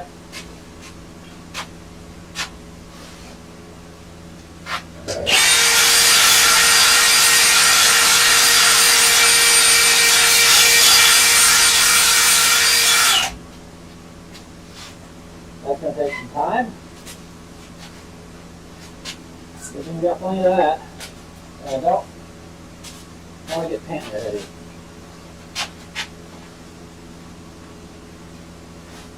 Oh.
You can call it plate fall through, right?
hoping it plays that seems to like the tits, because it's a little rough, but probably not rough. It's definitely not low spots. Is the vacuum clean over here? Not over here, at least. Alright.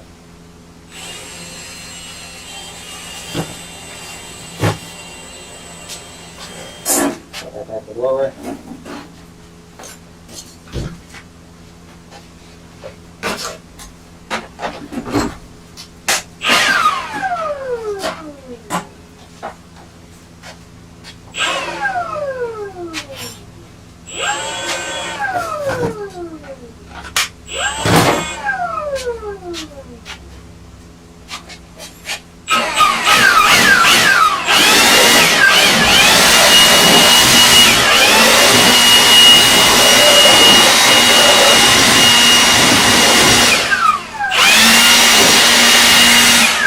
Yeah, I figured.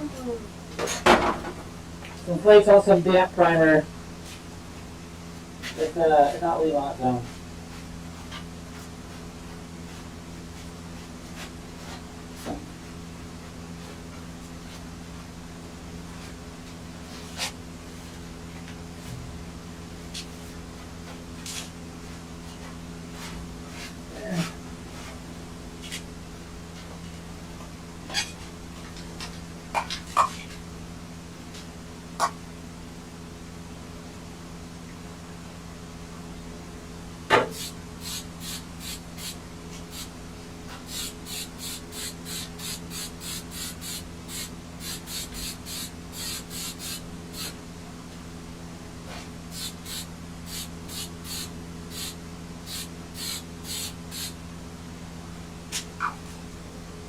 Looks pretty good over here. That looks excellent. That's wild.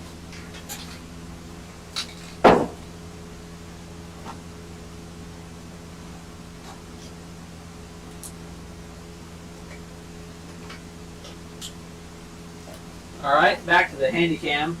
Show you guys what we're working with over here.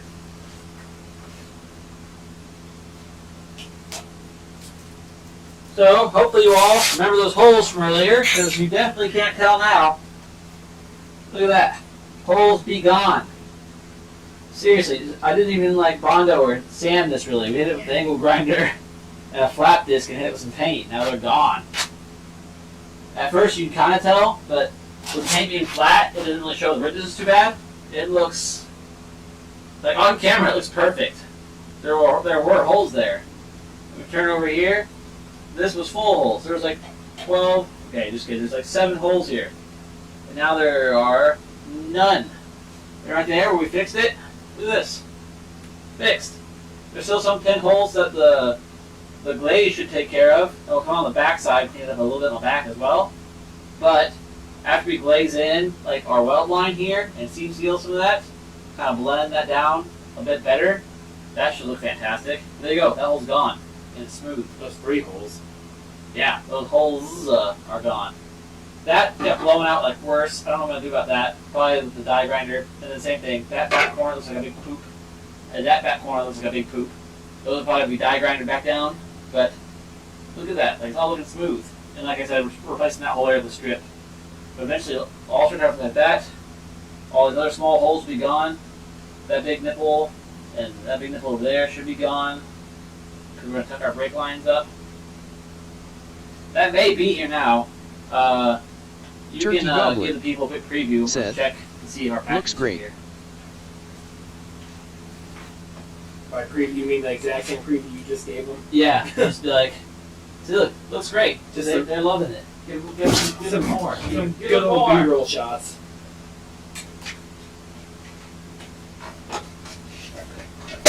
Yeah.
what it is.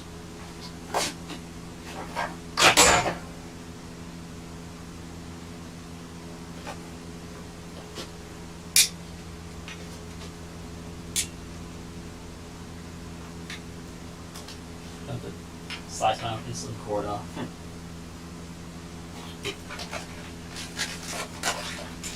Fittings. Alright, so this is an AN brake line tuck kit. That's right, we're tucking everything, that includes the brake lines. We're not going to have any visible brake lines in the engine bay, or barely visible brake lines, ideally. So the kit consists of a bunch of these. These are N10x1 inverted flare by AN-3 fittings. So what you do with these is, where's our booster at? Behind me. Behind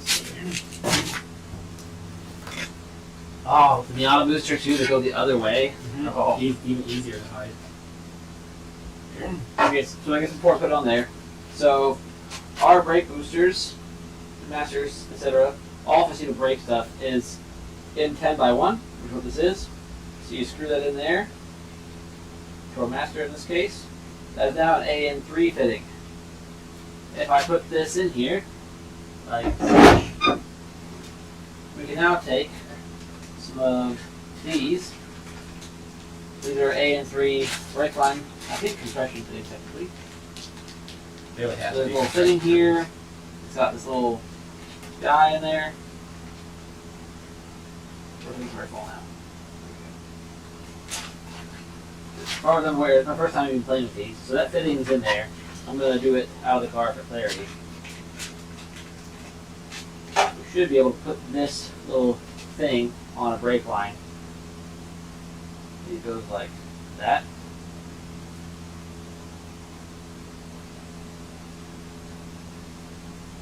Like that. That seems to make sense, right? Because that's angled. Yeah. Yeah. Something like that. So your brake line will go in, head with the brake line, as you tighten that down, it compresses that into your brake line. And now, your hard line, you can bend and tuck away, or just run it to wherever. So this is just standard fitting to run brake lines with AN fittings instead of flares, which is nice because then it doesn't disconnect. However, to hide it, we also have the addition of these, which are AN3 bulkhead fittings. Let's go with a straight one. So these are AN bulkhead fittings that go through a hole. For example, this hole. This is not why I left it today, it's a good demonstration. So it's AN3 on both sides. So I'm going to put this in here, run this out the back side, like that. So now it's stuck in that hole. So we can take your brake line from this guy, say your master's right here, you run a nice short line from here to here, goes through this little hidden hole, and that's the only visible brake line you see. The rest of your brake line then comes out the other side, and then you can tuck it down through here, down to your wheel, whatever. We also need it for a portioning block, stuff like that. But that's the idea. These are bulkhead fittings to drill holes and hide your brake lines behind panels instead of being exposed. Or in our case, going through massive, bulky rubber grommets. Turns out, I think the Honda does it the exact same way. Like almost identical grommets even, from what I saw. So that's what on Festiva, this big hole down here that we deleted. That top one is for It's not being happy. there we go. This top one here was for wiring that we don't use in the US. The other side we do use it because it's hidden behind the booster right now. And this big hole is a giant rubber grommet. Now we can run these brake lines straight through hidden holes right here. This tiny little flat panel. So it'll be a hard line, 45 out, 45 in. That's the only brake line you'll see. We'll go in the car to the proportioning block, which will be on the firewall somewhere in the car. Then we can run our brake line back through the dash a bit and come down to like here, where our wiring harness comes out currently. Here, let me get some light in here. I can remember how to use this flashlight.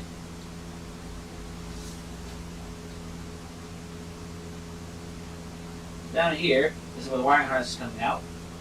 Off the side, that is in the dash panel. So instead now, you can see where our brake line used to come out, the brake line holder.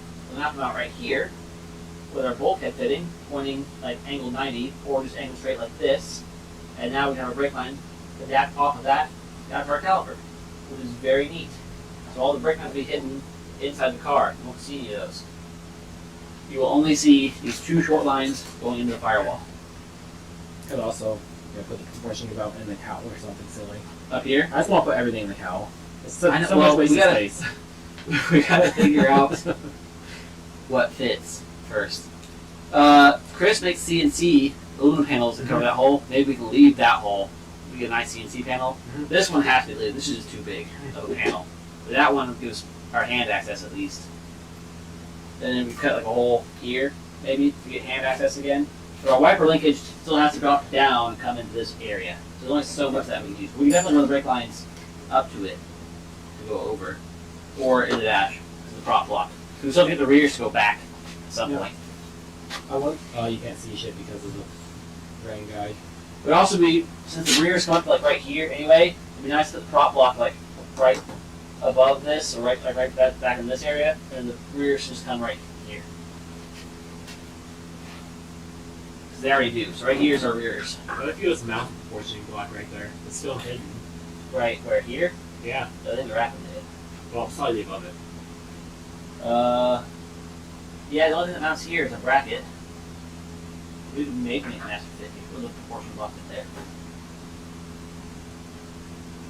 Either way, that's what this kit's for. It was cheap. The Chinese clone of an expensive kit, I'm pretty sure. So it should work well. And the other thing is, there's no fancy lines needed. So you have the option to buy fancy, flexible brake line. It's like a super fancy type like nylon that's rated for the pressure brake system. I couldn't find any that was cheap enough for me.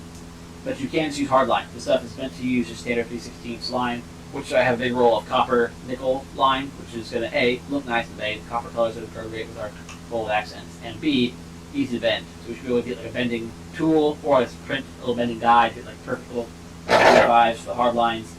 And then I actually bought braided steel black lines to go from the fitting in the fender well down to the caliper, because it's an almost universal size down there. So that should work out really well. The other benefit is being able to put the brake line where you want it by the tire, so you don't have to worry about the strut or any geometry running into it. Indeed. I think on this side you can actually see if it's still there, where I've already scraped the paint from the strut, isn't it? You can see a corner shiny. Yeah, so this is the tab where I used to go in, struts hit it. Mine, I had to bend back of it, and then, oh, there's some right here. Check it out, that's where the strut actually rubbed the frame. You can see how close our struts get, the angle we give them. It's that close to touching. It seems like from the factory they weld these on like anywhere between here and here. Yes, it is actually totally done by hand. So a lot of times you have to bend them out of the way to run coilovers anyways. So doing it this way makes it a lot nicer. You just hide everything, keep it For out of the way. sure. There's where our bubble through, so I had to cut the little bubbles out. You could even put them like over here. Let's get like an A90 or something. That way it comes out and kind of swoops to your hub. We would bend line with it. Spin line goes here. That's fine. I mean, spindle liner, plastic. Yeah, I think this is really accessible inside. That's where this is our other side prominent. I think this is why. I guess yeah. The tire wouldn't get up there because right there is where the well ends anyways. Right. I bought an 18-inch stainless one, so that we could go cut that. Not even a little peak bend to hold the line somewhat. Possibly if we need to. If you bring it back close to this wall, there's no chance the strut's going to hit it. Right, tucked into here. Forces running the extra caster tucked into here. There's options to play with here, for sure. Unlike the rest of the bay, we have a few options to play with. Actually, back here, these don't look terrible.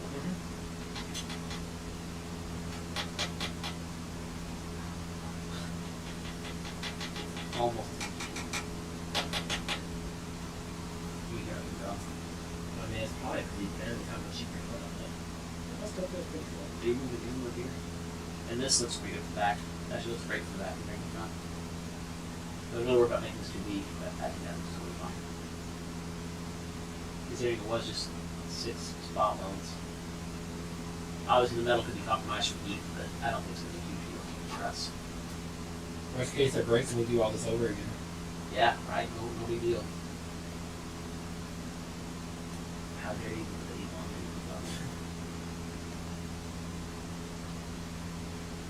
Sitting here, this one looks pretty good. In the back.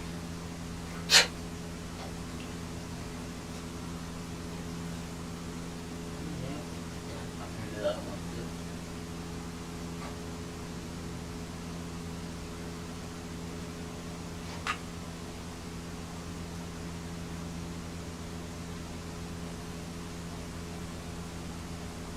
Looks pretty good.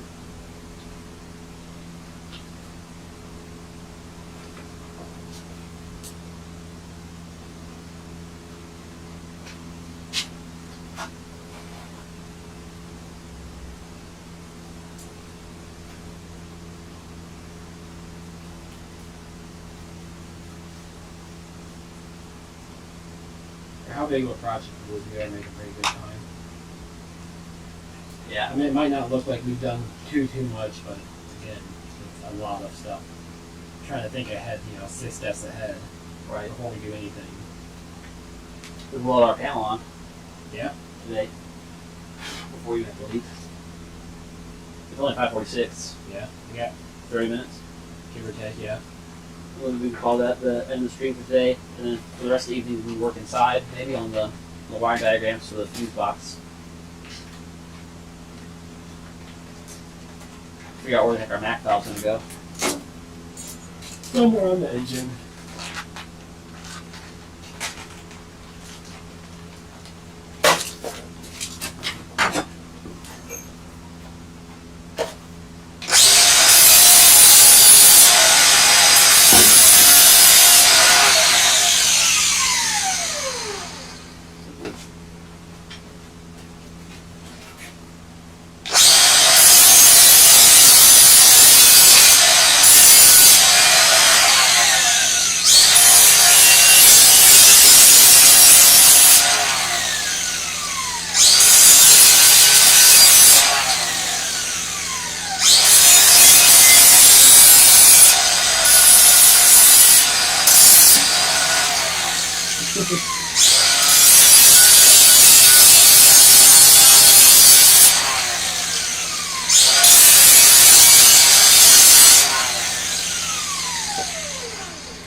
Alright.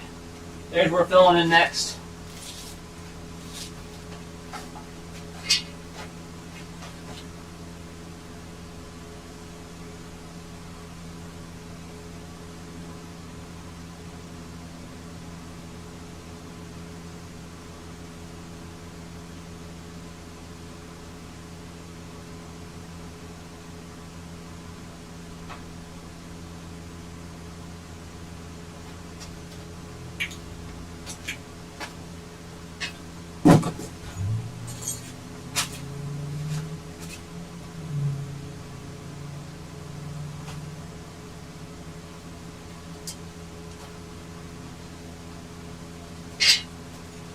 And bring her back up to 85.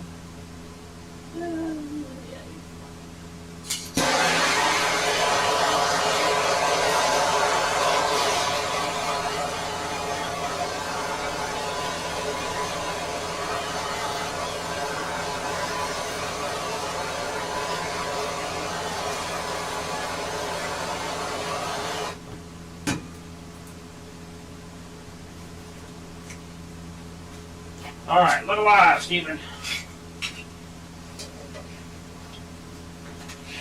Look at this guy was texting on the job. Those the Milwaukee guy. He Yeah. Texted me and told me bring my checkbook because he also has other Milwaukee stuff. It's like, don't tell me that. I already shouldn't be spending the money I am. Brother, you have no idea. You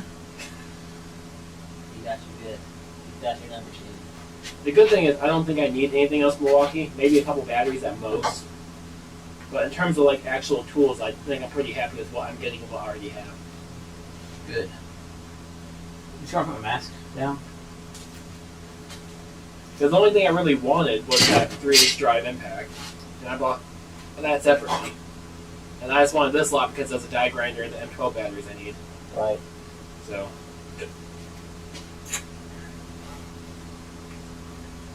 I gotta bring some type of cool tools to work since I'm bringing in, Harbor Freight caliper micrometers.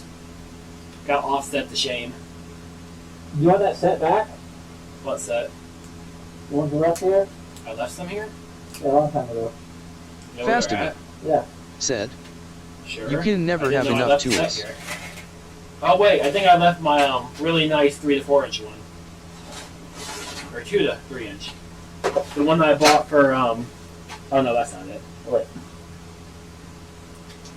It's in that case. Yeah, I bought a really nice one to do bearings. Journal bearings. Yeah, wood cake. There it is. So maybe it's not as nice as I thought. It still says made in China. Yeah, it's no brand and only says made in China. Oh, it's down to 10,000 instead of 1,000. Yeah, I guess I'll take it. I don't think that's gonna do me any good though. You never have enough tools. So true. Alright, knee pads, check. Lithium battery ready to explode from heat, check. We're good to weld.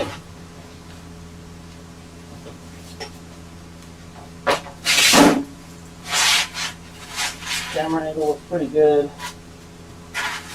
Considered. A little overexposed on your TV, but not much you can really do about that.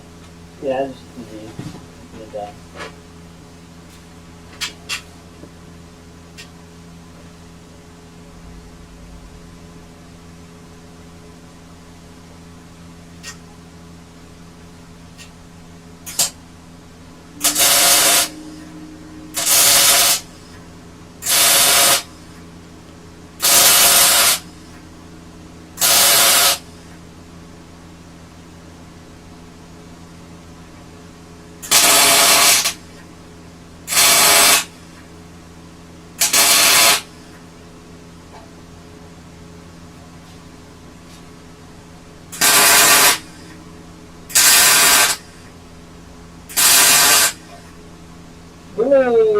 Give me 100.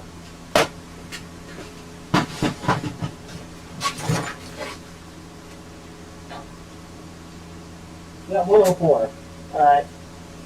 And, I use some light.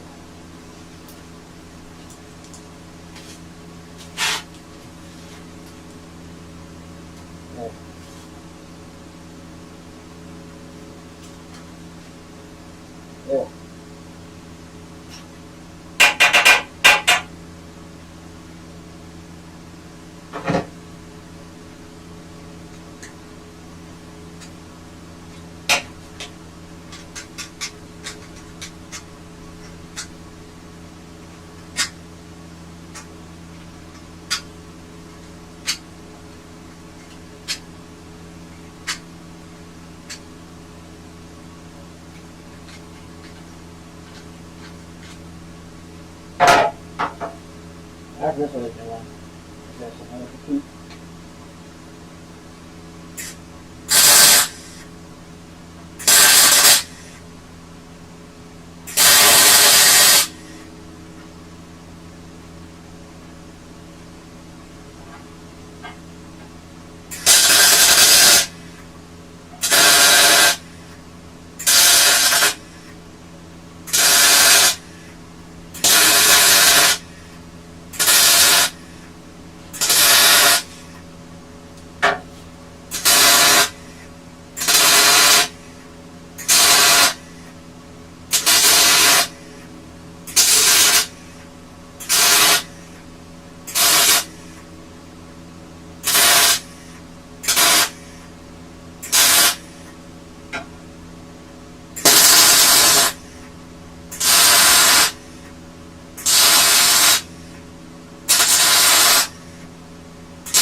Maybe stitching this and then just filling it.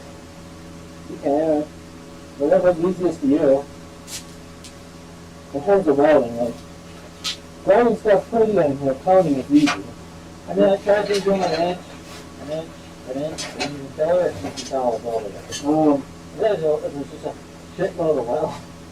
Well, if you just do an inch at a time, that would probably be bad. Like mechanically speaking. Right, there's no need for all that heat to it. I mean, it doesn't need to be solid welded.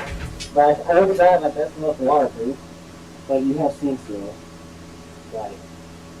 Yeah, I think the panels attached to has like 6 spotlights. Right.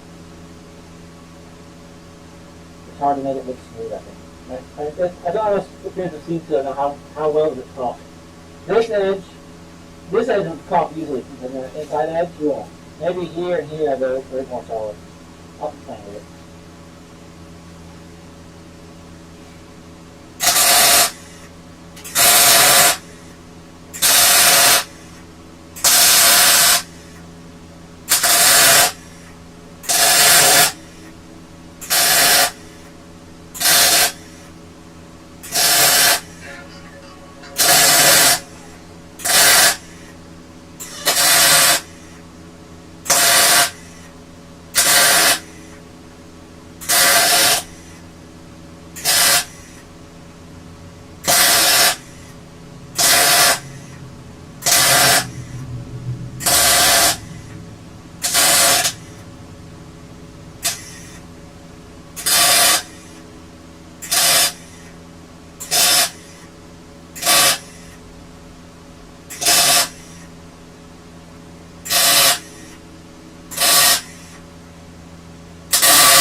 I can't blow on that.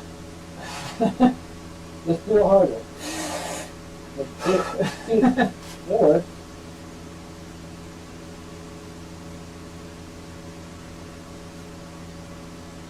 have a hammer. But I'll take a grinder actually.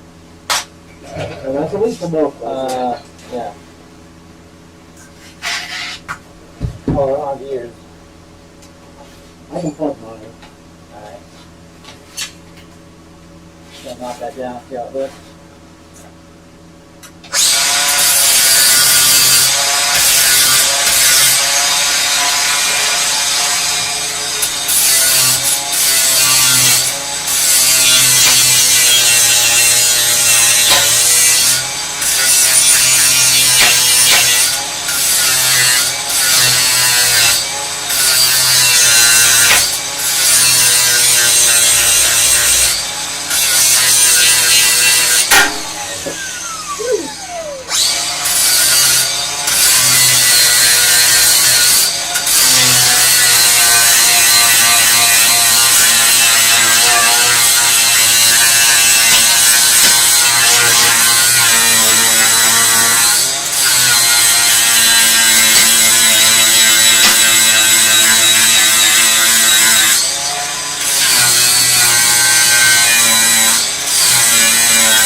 Can you locate the vacuum?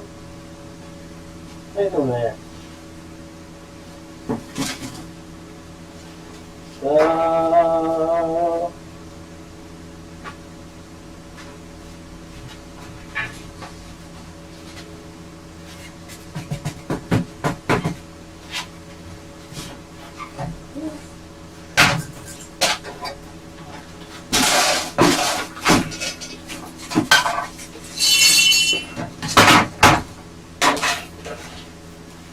above your head again.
Fire!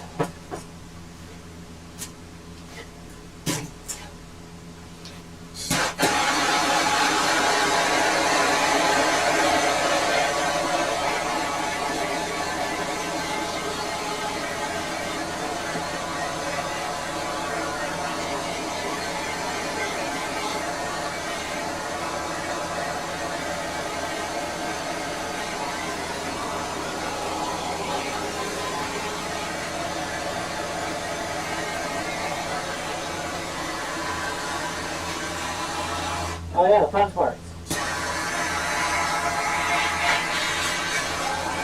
That's one way of getting ready with die grinder. Thanks.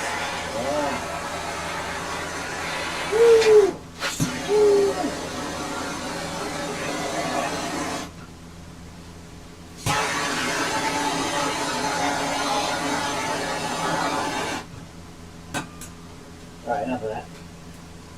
Yeah, can you bring back the head again? We'll show off what we did. Number 4. Yeah, I figured that one out by now. Yeah, number 3 has a big blank box on it. Alright, well, after all that nonsense, here we are. Oh yeah, my friend like it. I think I'm done with this. Now turn the gas off so we don't forget. Good idea. Let's see what we got here. Look at that. So, as you might have heard Steve and I discussing earlier, it's not a great idea. Oh no, my magnet. Oh no. It's not a great idea to weld faceted metal all over like we've been doing, because eventually you're going to weaken the metal just from welding all over welds. However, on the side, I went ahead and just stitched this edge because the seam sealer is going to fill that up nicely. And then where I need to blemish the edges, I fully welded it. It's not a perfectly smooth thing. I'm making like hand file that spot maybe to get a little smoother. But generally, check that out. The pan of the plate is deleted. our delete is looking pretty much fantastic, I think. What do you think, little dog? I think I like it better with the stitching. It's just gonna be easier to fill in and smooth out later on. Right. Versus this one's gonna take a little more. That one here. Oh, I diagrammed into it, so that one should fill up Yeah. nicely. But sometimes I get a little upset with how dirty my welds are up here, because we didn't like cut into the front very well. Then you go back and you look at how Ford/Kia did the seam sealer. That's not my welds. That big glob, that upper glob, all of that is factory seam sealer. So they literally just globbed it on up here. That was Big my one, chunks. so that's perfect timing. Same thing on this side. That's not my weld. Those are just globs after globs of seam sealer. Where they just like show. Look at all that back there. So that's how a lot of the car looked originally. You just have a ton of that seam sealer applied roughly. Like they just missed the brush up there. The whole car is just spot welded together sheet metal. So Yeah. there's a lot of empty spaces that they need to fill to keep water out from. And they didn't like come in here softly with a brush to fill it. They just globbed that stuff in a lot of zones. But there, And then on these zones where you removed it, up in here, they took it with a stiff bristle brush to just like flatten it. And that was it. There's no finger painting. There's no smoothing. So when we come in here later with our hand to try to redo a lot of this, it's going to be a ton smoother where we were taking our time doing it by hand. I mean, they probably built a couple thousand of these a day back then, so it's not surprising they rushed through them. I think that's going to be it for this stream. I'll go back to the overhead. Both of us.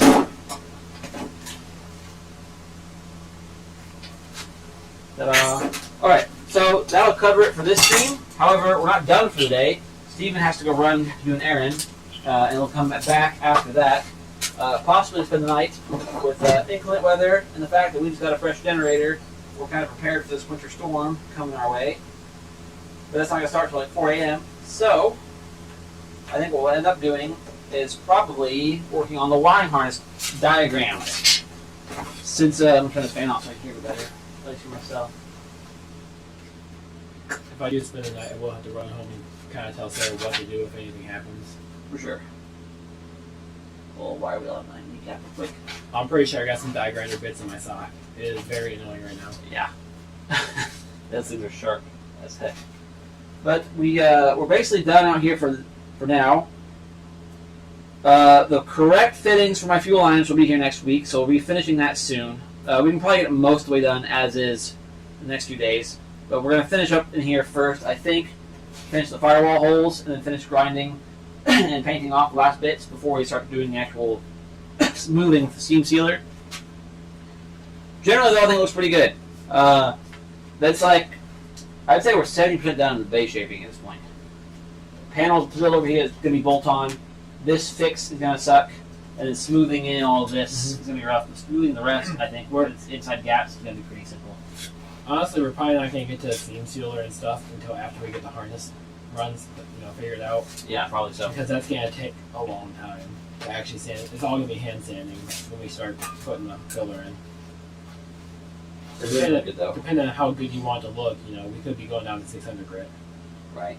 And I'm thinking, now that I see all the flat paint on here, I'm thinking we should probably delete like this guy. Oh, you don't need that anymore anyways. That's one of your brake retainers. Right. I was going to fill the hole in, but now I'm thinking we should flatten the whole thing You out. got a weld right there anyways, so right below when you cut that out and weld. Right. That one's hidden down here. I don't think I care as much. That's not a big deal. It's only slightly protruding. These we'll leave in. Some strengthening lines. Still don't know if we're deleting those yet or not. But yeah, and then getting rid of like the last few holes here, I think it's going to make the whole thing look a lot smoother. I wouldn't delete those just because I think that's still hidden behind the motor and that could be your engine ground. What? These. Oh, yeah. Yeah. Since you Yeah. kind of already... No, you can delete that one. I have not deleted any thread bolts yet. But we have like... Except for these two. These are the only thread holes deleted. But we have the throttle cable hole we need to fill in. Right. Sure. All the firewall stuff's at least done. We don't need the speedometer cable anymore either. Right. The same deal, like some of those for wiring might end up being handy. I doubt it though. Probably And not. really anything we weld, we can just drill through. You really don't need any extra holes for wiring because you're going to have extra pins in your bulk connectors. Right. And anything else we need is going to come in this side or that side. Okay, I gotta go because I still gotta get gas and like get money. Alright, as always, thank you guys so much for watching. We'll probably be back on stream tonight, but recording from my desktop to see some awesome harness planning. So yeah, feel free to join us again. It'll be an hour or two, late night tonight, doing harness stuff, and then weathering out the storm. So as always, thank you guys so much for watching, and I hope to see you next time. My system's drifting See ya. tomorrow. Oh yeah, dude, we can do a live stream from my phone, drifting in the snow, getting pulled over and arrested. It's gonna be great. Hell yeah. Well, no, we won't live stream it. We'll record it and then post it. That way, you know. I mean, yeah, we're gonna stream for